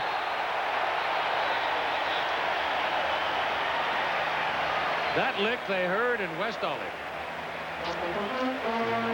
Chris Singletary, it looked like. West Olive. Monday night, Deion Sanders and the Dallas Cowboys head to the city of brotherly love, but that's a misnomer. They'll take on the Philadelphia Eagles in the NFC East. There won't be anything friendly for the Cowboys when they go into that football stadium on ABC's NFL Monday Night Football at 9 Eastern Time here on ABC. Skip Hicks is now in with Cheyenne Caldwell in the backfield to it. And it is Kane McNowan throwing to the sideline. And the pass, no good. Todd McBride did not have control when he was knocked out. Yeah, he say he came out of bounds. The official gave the sign that he was out of bounds. Keith, that should have been a completed pass. He had plenty of room. The defensive back was off. Somebody's got to step up and make some plays here for UCLA.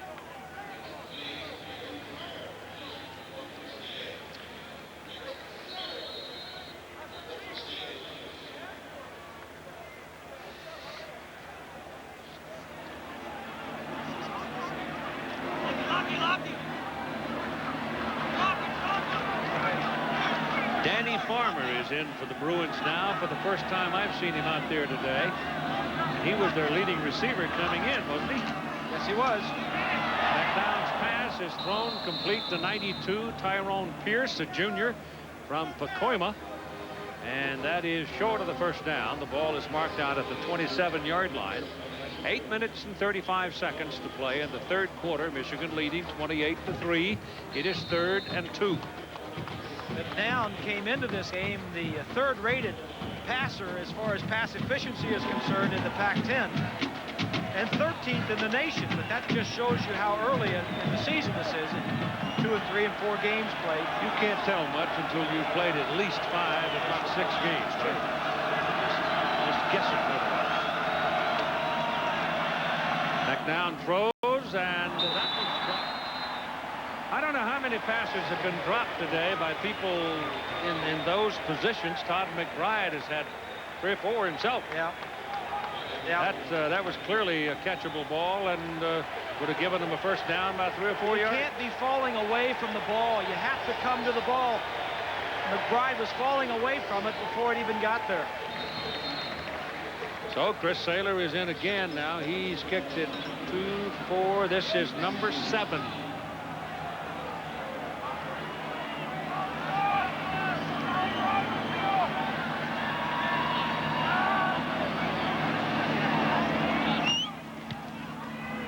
That's more like it. Saylor hits a beauty, runs Chuck Winters all the way back to the 23-yard line, and then he steps away from a couple of couples, and he is gone, but you've got a penalty flag thrown way back downfield. There's a penalty flag back up here, and you also got a fight going over there on the 35-yard line between a couple of players. That's a push in the back by Michigan, and the play's going to come back.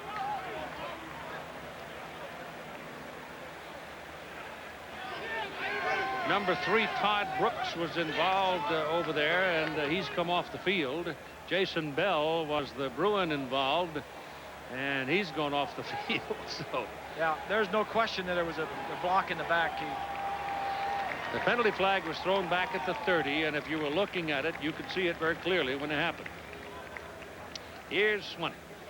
Well, Keith, I was working out over at the Michigan facility, and Rod Payne came over to me and was telling me how good the offensive line was and how they were going to really take it to UCLA and that we should put the spotlight on them. I said, well, what time? He said, anytime. So this is dedicated to Rod Payne. We're going to call this the Rod Payne Anytime Challenge. We're going to focus on the offensive line. And, Bob, you grade them. You tell me if they win. Yeah. Payne is a very likable, affable, outgoing guy, fun-loving, and fifth-year senior from Miami. And he is a preseason All-American, an outstanding player, but he keeps everybody loose for sure. So here after the penalty is Michigan on the 20. First down. They lead 28-3. Give it to Chris Howard, and he's got 3 yards. Now is 3 yards a win? 4 yards on first down is a win. Here's Payne and his associates. 52 is Payne. He's blocking back. He gets a plus on that one, unless you're holding. Well, I don't know. He's holding on. Usually 4 yards on first down is a plus. That's not 4, that's 3. That's about 3. Second down and 7. Chris Howard has 11 carries and 71 yards today, but his big number is 3 touchdowns, and Dreisbach has called timeout. So Michigan will have 1 left at 7:12 to play in the 3rd quarter.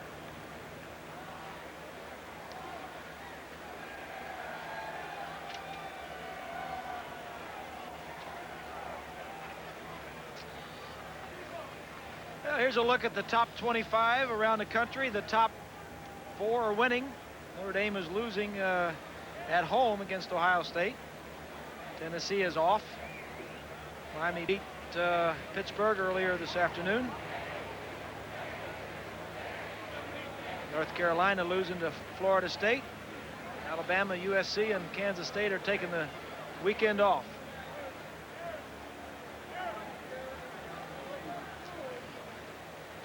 You know, it looks to me like Don Nehlen's got a pretty good little team over there in Morgantown, West Virginia. I tell you, all those teams in Virginia are strong this year. Virginia Tech, Virginia, West Virginia. All right, second down and 7 as Michigan comes up with Clarence Williams, the single back, and Butterfield in motion. And Dreisbach play action, keeps it, lets it go deep. He's got Ty Street. He's got the ball. He is taken down by Aaron Rock. But it's a big play. First down Michigan at the UCLA 38-yard line. This is the play that they hit Williams out of the backfield on. This is time both wide receivers come across field. The first one uses for flare control, and the second one goes deep. He throws the ball up and over. Good execution, good completion.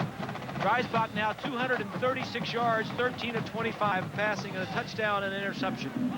And Chris Howard's in the backfield. He has the ball. And he rumbles for 5.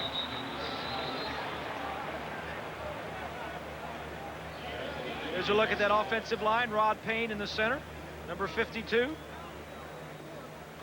Blocking on Smith, number 58, does a nice job.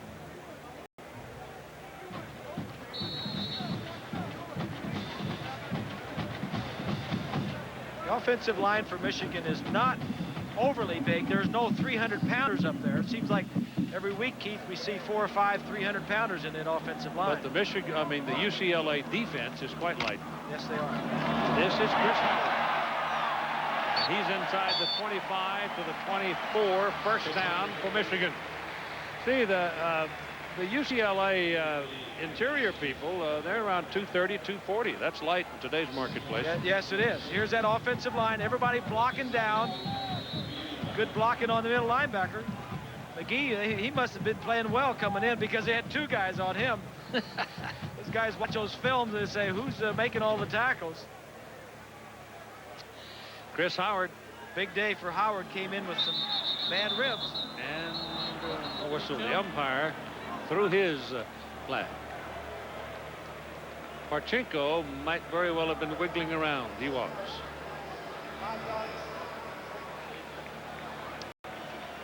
.6'4", 294. He is from Etobicoke, Ontario.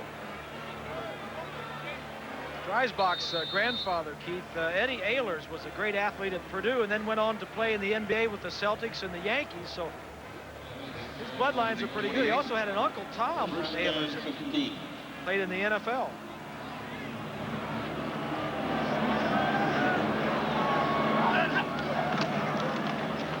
This is Howard. Penalty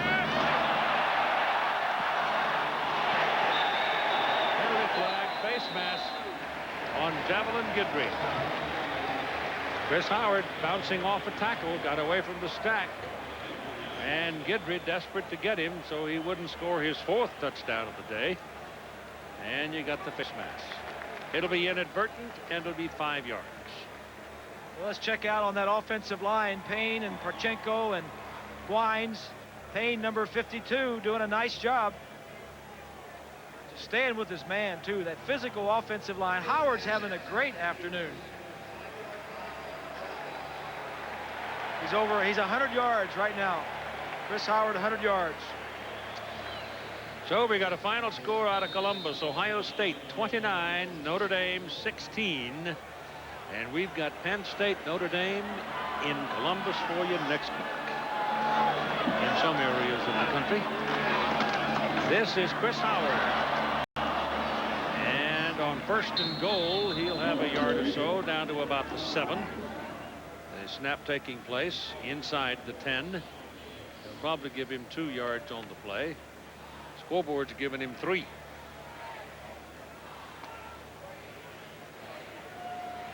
Shaw comes off now. Number 4 is out of the ball game. And number 3, Todd Brooks, has gone in. And he will be the man at the bottom of your picture. Ty Streets is the wide out to the top, the taller of the wide receivers at 6'2". And if they throw, the probable target, but they don't throw, they give it to Howard. And he scores. Touchdown, Michigan.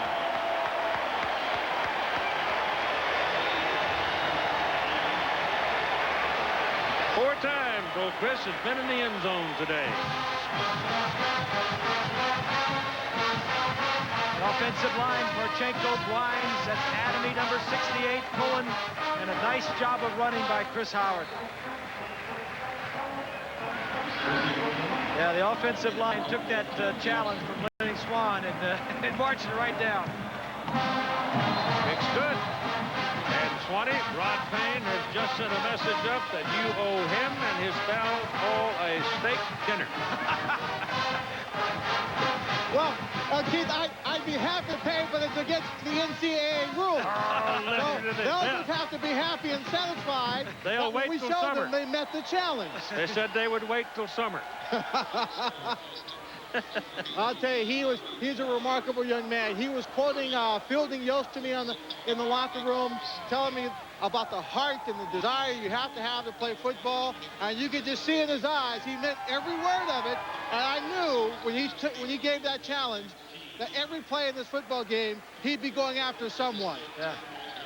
Ex-President Gerald Ford was at practice on Thursday, and after he talked to the group, Rod Payne got up and gave him a jersey being a captain, and he was talking to Payne, and I was talking to President Ford afterwards after they got back to practice, and he said, you know, I played center at Michigan, and he says, I weighed 195 pounds, and I was one of the biggest guys.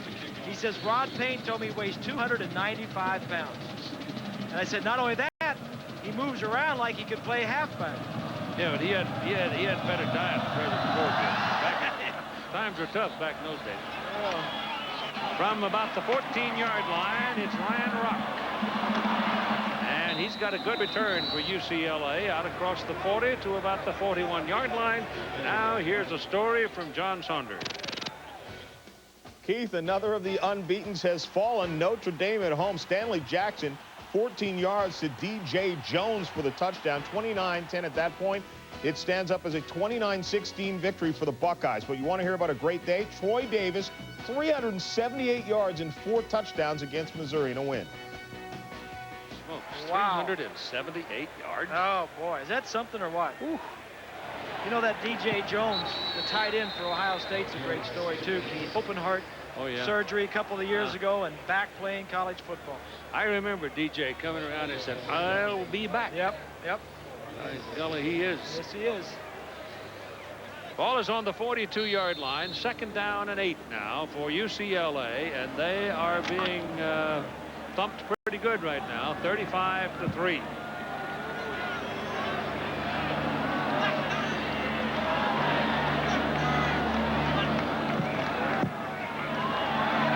McNown's pass is thrown right to Charles Woodson. You know, a lot of teams do not throw at Woodson. This ball just flies off his hands, Keith. A lot of teams will not go over at him. Here you go, one-on-one. Michigan is leaving him over here because there's nobody else can cover better. Go ahead and run it. Down at the bottom of your screen, number 2. This ball sails off of his hand, throws it too deep. Now, I don't know if the receiver was supposed to run a deeper route or if McNown, that ball just slipped, but it went right at Woodson. All right, we're changing quarterbacks at 35-3. Brian Greasy is on the field at quarterback. John Ames is in at fullback, and Chris Howard is in at tailback, and it's Ames the up man. And a penalty flag is thrown on the stack. Ames, a 6'2", 224-pound freshman. And now Lloyd Carr is starting to go to the bench. He feels he has this one in control, and it's a personal foul call. He told us the other day, Keith, that his games before this against Illinois and Colorado and Boston College were all close games. He didn't have an opportunity to get any of his younger players in the ball game. Personal foul on the Bruins will move the ball down to the 37-yard line, where it'll be first down for Michigan. The front line, offensive front, is still on the field for Michigan, with the exception of Damon Denson, who was injured and taken out of the game. And it's Ames carrying the ball, and he thumps in there with some authority, doesn't he? He's a big kid, Keith. 17 years old, young kid. His 18th birthday is not going to be until when?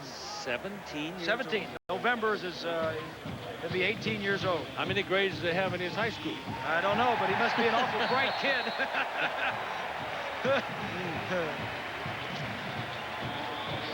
There's Gwines, number 75. He was saying the other day that he's looking forward to getting into broadcasting because he wants to take Dan Deerdorf's job someday. Of course, Deerdorf played tackle here at Michigan also. On second down and 6. Greasy lets it go to the corner for Streets. And it's incomplete. He was out of bounds. He made one of the catches of the year in that Colorado game, didn't he? Yes, he did. Tipped that thing up and caught it. And tipped it twice. Big play. That'll make the highlight reels. Aaron Rock defending on the play. This is good coverage right here. If anything, Streets may have pulled off of him. Good effort by Streets. Landed out of bounds. Now in college football, look at that. That's a great catch. You're not forced out in college ball. You catch it out of bounds, you're out of bounds. Right. No matter how you got there. But that's a great effort by Streets, no matter where he was. 3rd down and 6.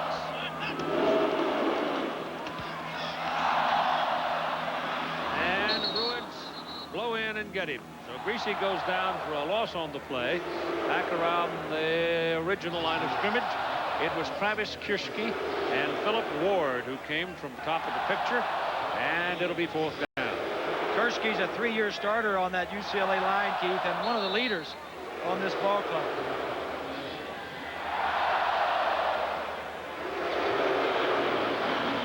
Guidry back to receive the punt. Greasy doing the punting, trying to kill it deep. First one he knocked out on the 4-yard line today, and he's got this one down there too. Well, they knock it into the end zone. Oh, the Michigan players went down. If it had left it alone, it was going to go out of bounds at about the 5, and they knock it into the end zone. Oh, Brian, he'll have a huddle over that. Keep your cut and picking fingers off of it. Let it quit bouncing. Well, next Saturday, live at 3:30 Eastern, we have a great lineup of college football games, regional action. We've got Penn State, as I told you, at Ohio State and Columbus. Nebraska will go against Kansas State in the Big 12, big ball game there. California meets USC. Georgia Tech hosts Virginia. Check your local listings on your ABC station or call your cable operator. And here's Kate McNown throwing high and wide to Eric Scott, incomplete. Enrico high and wide to John Saunders in New York. And right now it's time for the Burger King college football play of the day in the Florida State-North Carolina game. That Busby just throws this ball up for grabs. Dre Bly is underneath. A bunch of Blyves. He takes off, then he makes a mistake. Coughs it up here, and it's recovered by Todd Fordham. Sets up a Warwick Dunn touchdown from 11 yards out. 10-zip is still the score in the 4th quarter. Keith. Wow. Carolina's playing them well. Yes, they are. Defensive battle. I thought that would be a defensive battle. In Tallahassee. Yep. This is Skip Hicks. And Skip buggered up there at the line of scrimmage as he turned from sort of a bit of a mix-up, it looked like, and gets very little out of it. Well, let's see. The Pac-10, California's Oregon State, that's a conference game. Washington State against San Jose, and Oregon, Arizona State. That game tonight with Oregon, Arizona State's in Tempe. Yeah, that's. Then they play Boise State, and then they go to the Rose Bowl and play UCLA. Yeah. That'll be a good one. 3rd down and 7. This time McNown is short of his target. So Cade is not having a good day. It's just been a bad day all around for McNown. It's half his fault and half the receiver's fault. I think he's lost some confidence in his receivers and what's going on here. The lights have been turned on, support lights from the outside. The game was at 3:30. We're now past 6. It's a low overcast day in and out, but at least the rain stopped last night. Chuck Winters is standing deep for Michigan now, waiting for the punt from Chris Saylor. His last one was a 50-yarder. And Winters backs away from it and lets it go, and it goes out of bounds right at the 36-yard line of Michigan. It goes down as a 42-yard punt.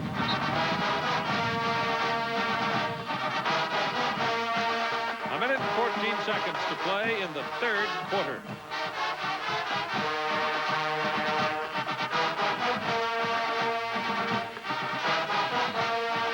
Tom Brady has now come in to do a series for the Michigan Wolverines.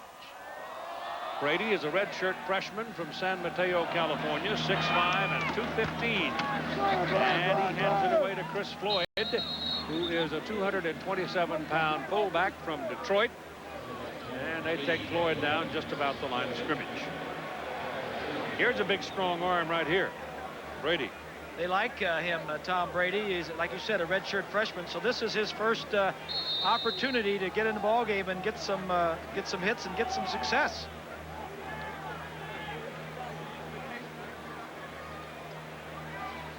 McNown is having a bad day. He's 7 of 24, only 32 yards.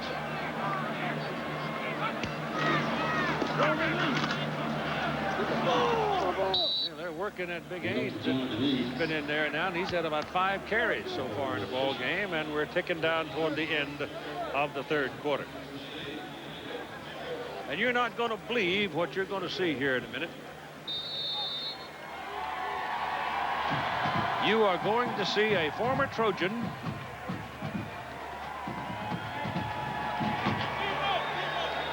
leading the Michigan band. My start. Watch it. It's the end of the third quarter. Michigan's ahead 35-3, and I'm going to check out the band under the direction of Dr. Kevin Senatola, and we'll see how good they are while you check out these messages and the words from our ABC stations. You ready? And...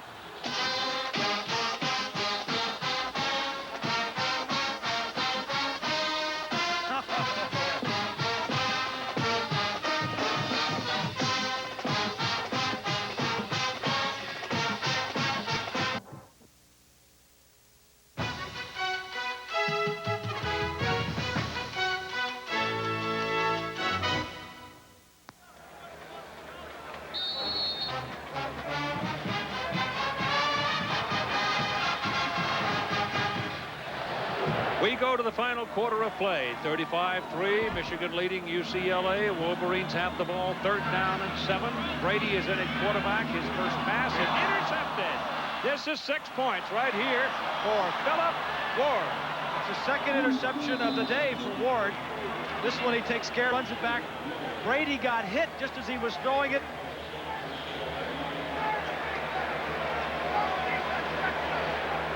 There's Ward, number 97. He's looking at Brady the whole time. Brady gets hit just as he's throwing it, and Ward is there with good vision and takes it in. 42-yard touchdown return. And here's the point by Merton. And we said this defense of Rocky Long is a big play defense, and they get stunts coming, they get blitzing guys, hitting quarterbacks, knocking the ball out of their hands and forcing them to throw it quick. And there is an example of what this defense can do.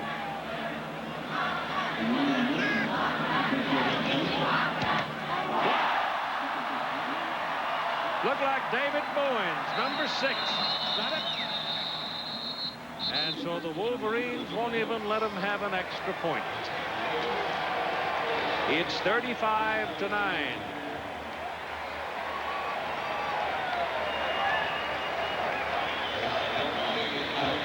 I think he comes right up the middle. Yeah, he just arm overs right in the center. That's Bowens. That kid is a great athlete, Keith. He's going to be, before he leaves here, there won't be many better than he is at defensive end. He's just sophomore. Yes, he is. Still growing. The crowd of 106,011.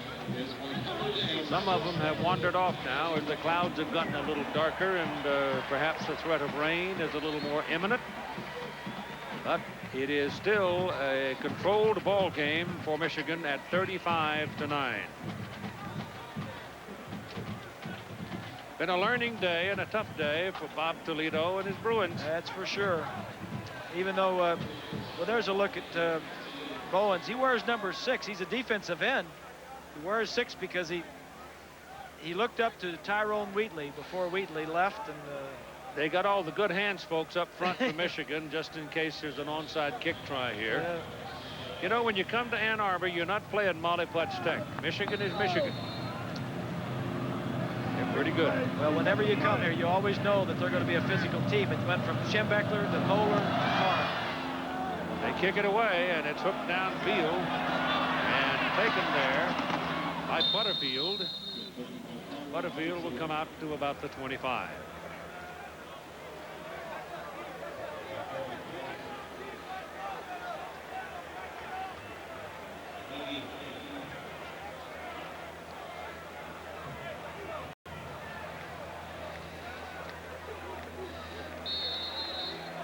Here's a look at the third quarter stats.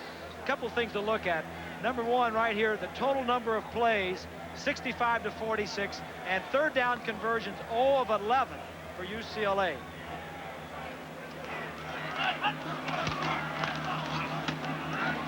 It's Ains, John Ains. Right about the line of scrimmage, not much there. More about that Penn State-Wisconsin game from John Saunders.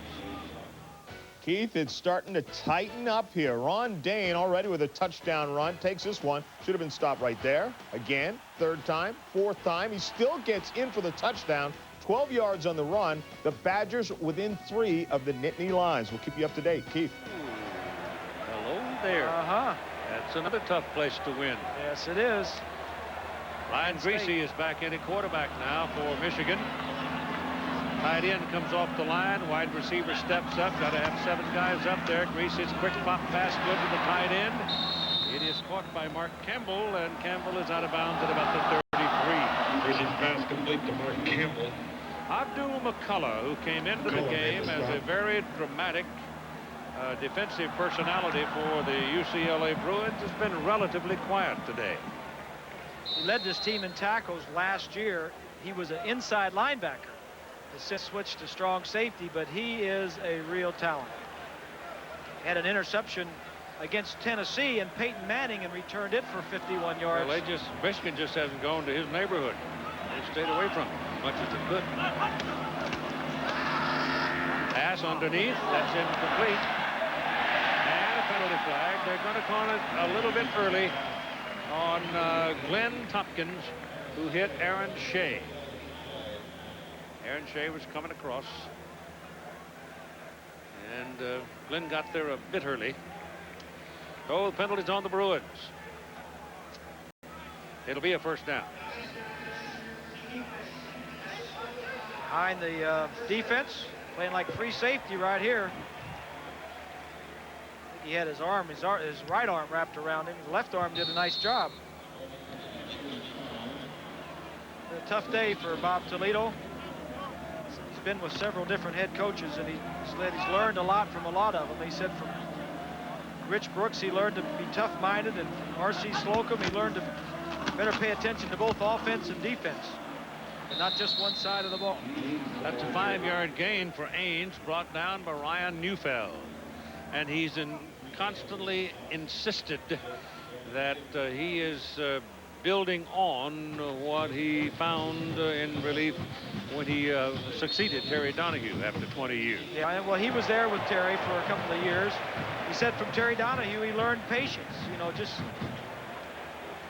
Bob Toledo likes trick plays and is an offensive guy, and I think he'll do well. I wonder when John Ains got up this morning if he had any idea that he'd be carrying the ball this much. He hasn't played in a game this year. This is the 4th game, and this is the first time he's gotten in, Keith. And he's carried 6 times for 18 yards. And most of them have been right up the gut. I mean, I think Carr's tried not to run up the score. They've got this game in hand, but at the same time, you want to give some of your players that haven't gotten in, some carries and some throws and some receptions, and the offensive line some depth. Well, at third down and a long 4, they put Clarence Williams back in. And Brian throws it out there to him, and he won't get away. No, it's Ains, 34, who went out on the flat to catch that. So now Ains has caught a pass as well. Well, here's our game stories. We said that Michigan needed to be patient against an attacking defense. The tailbacks have rushed 30 times for 174 yards and 4 touchdowns, and they needed to stop the run. Well, UCLA came in averaging over 200 yards rushing, and they've held them to 104. But the big story is they have held the passing game down to under 50 yards. And Cade McNown has had not a very good afternoon, to say the least. Third punt of the day for Paul Peristeris, 46-29. He clears it out of there with some pressure on him. Gets it up high, and Andy Colbert calls fair catch out at the UCLA 32-yard line with 11:44 to play.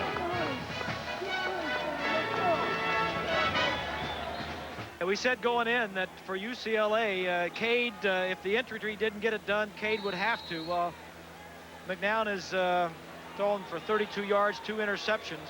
Defensively, they had to control the trenches. Michigan has averaged 5.9 yards rushing and has rushed for 235 yards. So they didn't get it done on either side of the ball.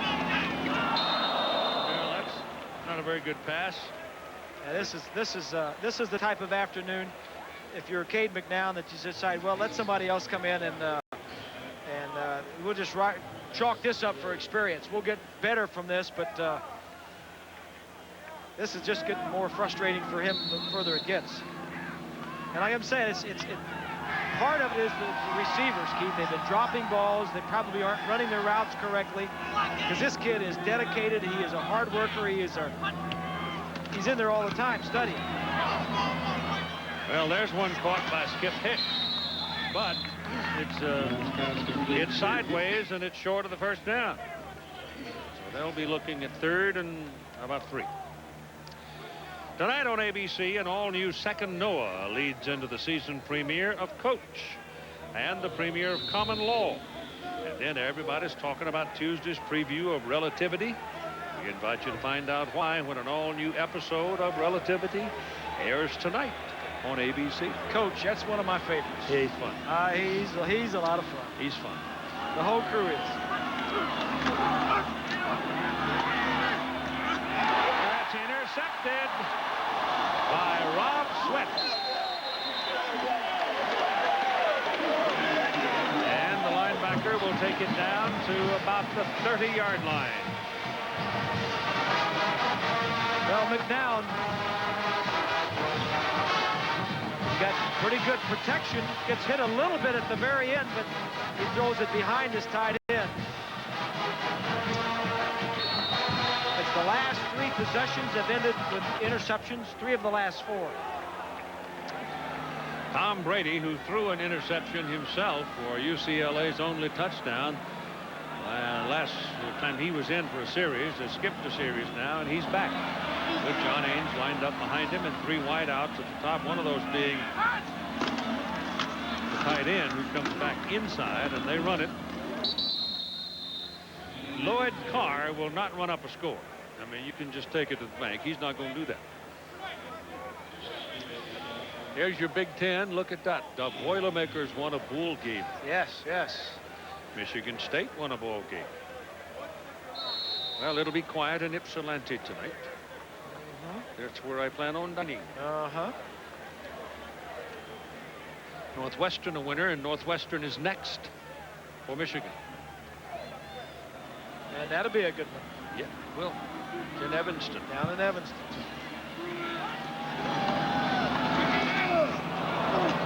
Ains is turned upside down by Glenn Tompkins, getting about a yard on the play, and we go back to the band leader. Thank you, Keith.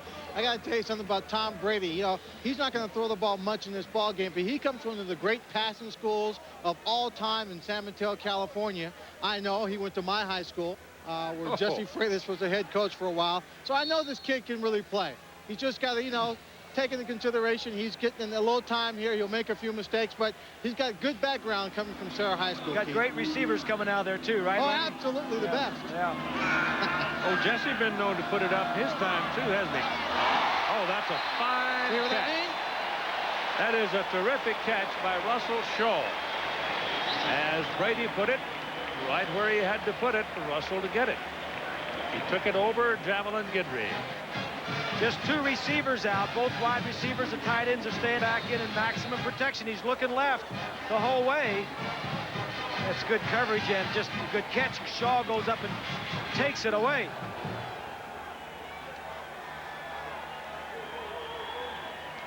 Good zip on that ball. And so it's at the 15-yard line. First down for Michigan with 9 minutes to play in the ball game. Ains, freshman from Kentwood, Michigan. Wisconsin has tied Penn State with 3:50 to play, 20-20. That could be overtime, huh? I suppose. We haven't had one of those this year. I was kind of... we were close last week. Yes, we were. Texas and Notre Dame. You know when we'll get it. But It's when you're running for an airplane. Yeah, you got that right. That's when you'll get we it. want the game to be early. And it's out of here. snowing and icy and Yeah. prospect of being delayed. J.R. Ford checks in.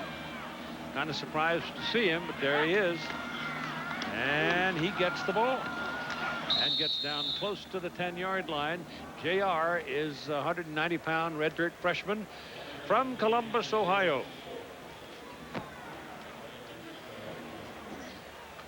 How in the world can Michigan go into Columbus, Ohio and recruit somebody? Well, I'll tell you one thing, Keith. Some of these kids just like the helmet. They like the uniform. You know, there's several kids that say that the first thing that attracted them to Michigan was watching football on TV and seeing the helmets. Rich Chrysler did that. Painted them so his quarterback could see their receivers. He got tired of alibis. Ford is swarmed on and taken down. I was talking to Gerald Ford a couple days ago, and I asked him, I said, they have these type of helmets when you were playing? He says, heck, he says, they had leather helmets. He said he pointed to a scar under his eye, and he says, we didn't have face masks either. You see this scar? I got this from tackling Jay Burwanger. I said, what do you mean? He says, we had to play both ways back then. Well, it's good for you. And they did. That's right. There are times when I wish we still played both ways. Yeah. Ramey Hamilton for a field goal try and 7 minutes to play in the game. 35-9. And this will be a 31-yard try. And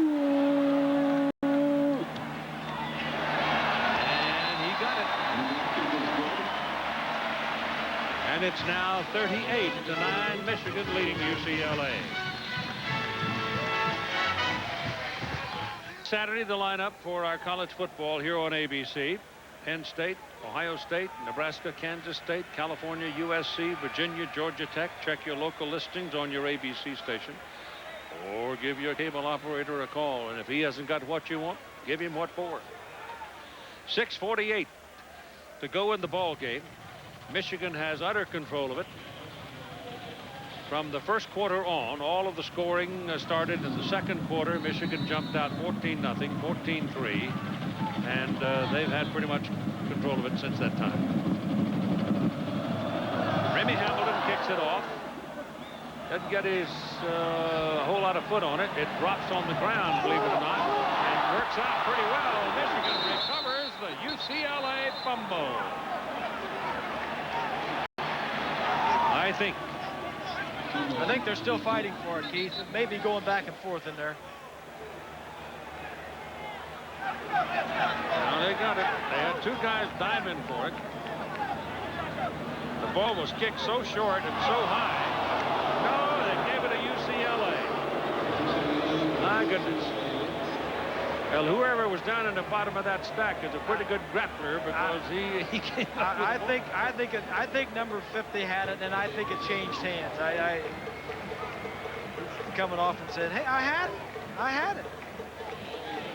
All right, here's Steve Buck now at 6'5", 201, sophomore out of Altaloma, California. I know that Al Borges likes this one. He's got that quick pop. Big lanky youngster, not so lanky, 200 pounds, but he's 6'5". So he gets a chance here with 6:47 to play in the game. Little quick zip over here, and that thing was a hot rock for Jarrell Price to handle, but he finally got a grip on it and picks up about 3 yards. It's only fitting that Price bobbled that around. None of the receivers have caught it clean all day. So it'll be 2nd down and 7. Time permitting, we invite you to stay tuned for the Thrifty Car Rental College football postgame report.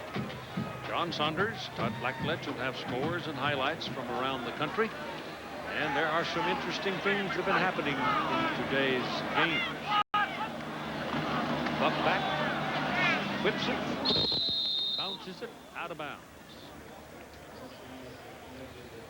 Let me ask you something. This field is crowned, right? Right. Is that affecting UCLA?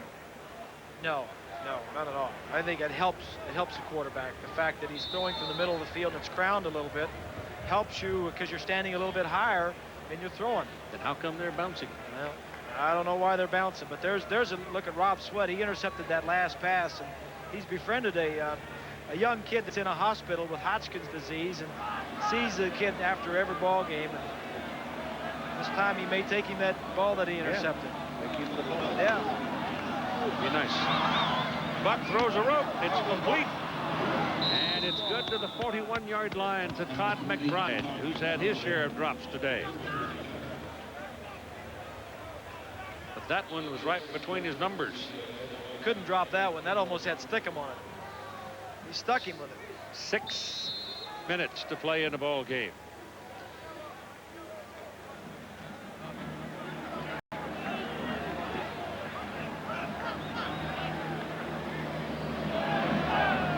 These are tough losses on the road. You had high hopes coming in. These are the things you learn from.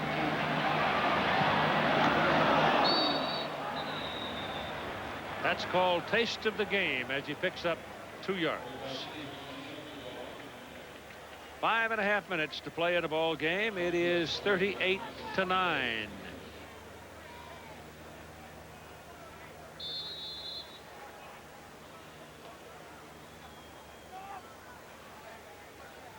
Coordinating producer of ABC's College Football is Bob Goodrich, who produced today's game. Associate coordinating producer, Jim Ressler, who's up in Madison, Wisconsin today. Back goes Buck. Gotta hurry. They got him. Came around to the outside. Brent Washington, number 38, freshman from Inkster, Michigan, made the tackle. Well, Penn State has kicked a field goal to take a 23-20 lead over Wisconsin with about 1.5 minutes to play in that ball game up in Madison. Our director today, who has had a day of adventure, Drew Esikoff. Our technical director, Gary Larkins.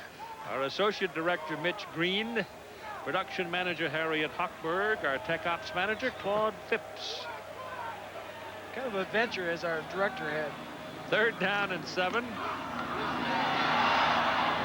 that pass is thrown low and falls away incomplete. Durell Price, the intended receiver, and there's some tired Warriors. I think our director, Drew Esikoff, has had a problem with his credential all day long. Assistant to the producer, Bob O'Mara, Jay Galloway, a statistician, Mark Amento, our spotter, Todd Barry, computer stats, Tim Goodman, and our sideline coordinator, Dick Schefter.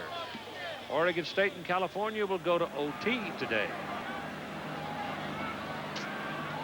Washington State winning big. And here's the kick away, and that's a beauty by Chris Saylor.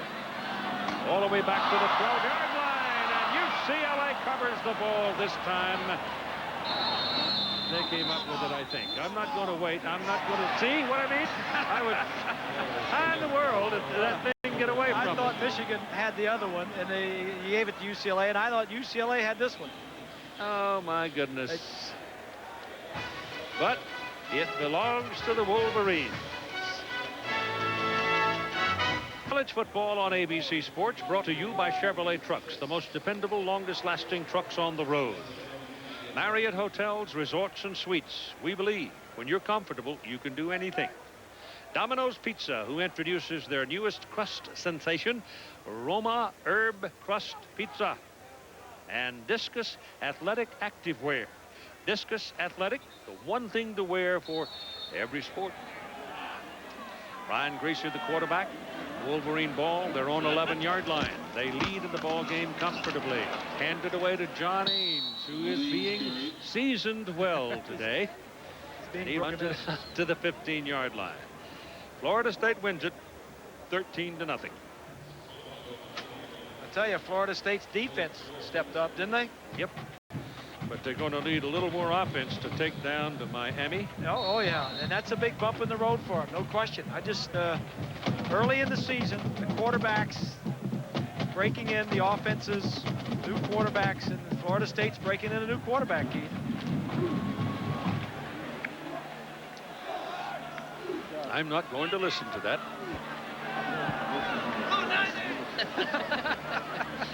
All this story is about quarterbacks. Ohio State broke in and was breaking in a new quarterback this year too. John Ains with another carry in the ball game. But it does make a difference when you got all those big fellas coming back as they head over at Columbus. Oh yeah, offensive line, and if you've got some wide receivers, yep, makes a difference. So now everybody is getting a chance. They're running all the clean shirts into the ball game, while on the other side, the dejection is knee deep.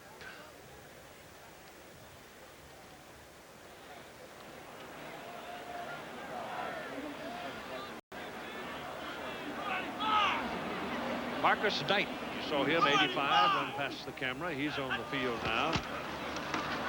Bruins show blitz. They get Ains outside, and he gets up across the 20 and close to his first down, but maybe a little bit short. The Chevrolet most valuable players of the game are Philip Ward for UCLA, 7 tackles, 2 interceptions, and a touchdown. For Michigan, Chris Howard, 16 carries, 109 yards, and 4 touchdowns. Chevrolet donating $1,000 to each school's general scholarship fund to reward outstanding students for academic achievement and help those in financial need. A Chevrolet tradition for more than a quarter of a century. Chains on for the measurement, and he got it by a tad.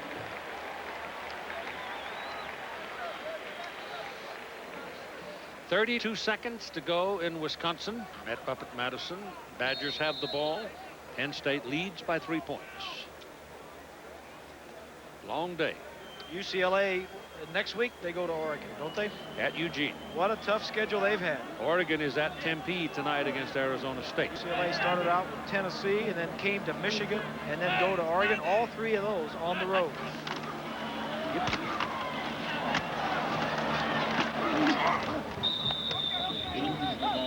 Ains again, and it runs them up to the 30-yard line. The Bowl Alliance, everybody talking about Nebraska losing the other day to Arizona State and putting them out.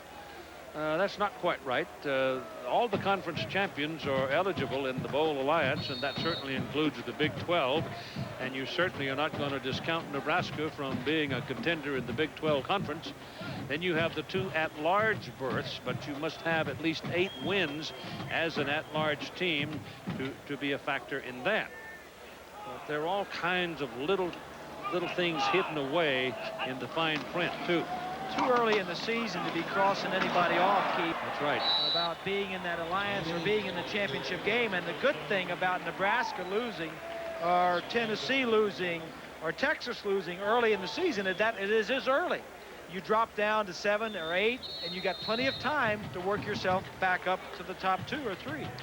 Well, number 1 and 2 in the polls will be in the Nokia Sugar Bowl, selections 3 and 5 in the Fiesta Bowl, and selections 4 and 6 in the Orange Bowl.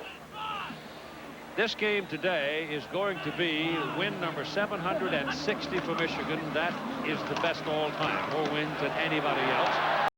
And here's a young fellow who's going to go home tired now, but whose future is suddenly looking brighter and brighter because he's getting some very valuable experience today as John Ains is piling up the yardage. True freshman who is getting his first opportunity to play. They were a little afraid to get him in because, you know, freshmen, they don't know what they're going to do. He's 6'2" and 224 pounds. They have not had a real, true fullback size guy around at Michigan in a long time. And if he's just a freshman, I can see him putting on 15 pounds the next year or so, up to about 240. He's carried 15 times for 63 yards, Same 16 play. carries, and look at him.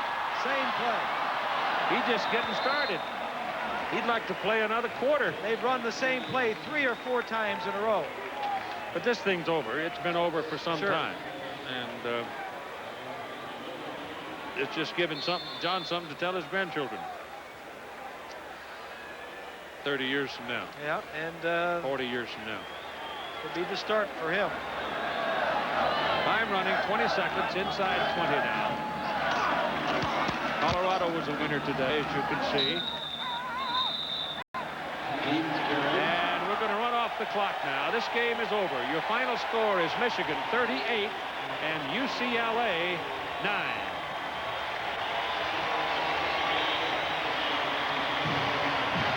Now here here's Lynn Swan. Keith, I've got Charles with me. Charles, a tremendous ball game for you this afternoon. Thank you. I appreciate it. You came into, you very seldom get challenged by a lot of teams. You've got a reputation. They know you're going to cover well. Is it difficult for you to maintain that concentration? No, not at all. I mean, I knew they was going to come in and try me. You know, we've been going over it all week and practice. You know, coaches tell me they're going to try you today, and that's what they did, and I came up with a couple plays. Well, Charles, you had a great day, great afternoon for this program. We will see you down the road. We'll be back with more this afternoon.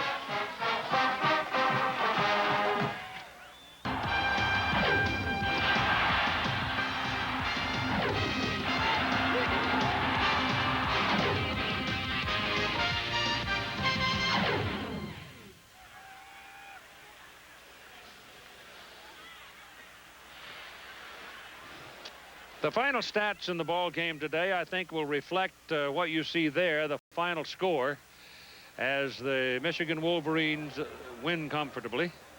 They were dominant. 556 yards for Michigan, only 169 yards for UCLA, 62 passing, and that was a one-sided game, Keith. I think it all got back down to Michigan being a little bit more physical and just warmed down. Well, more people at home, all that, and they go to Northwestern next week, and they need to send a message because that's a pretty good football team waiting down there in Evanston. They needed a good offensive performance today, and they got one.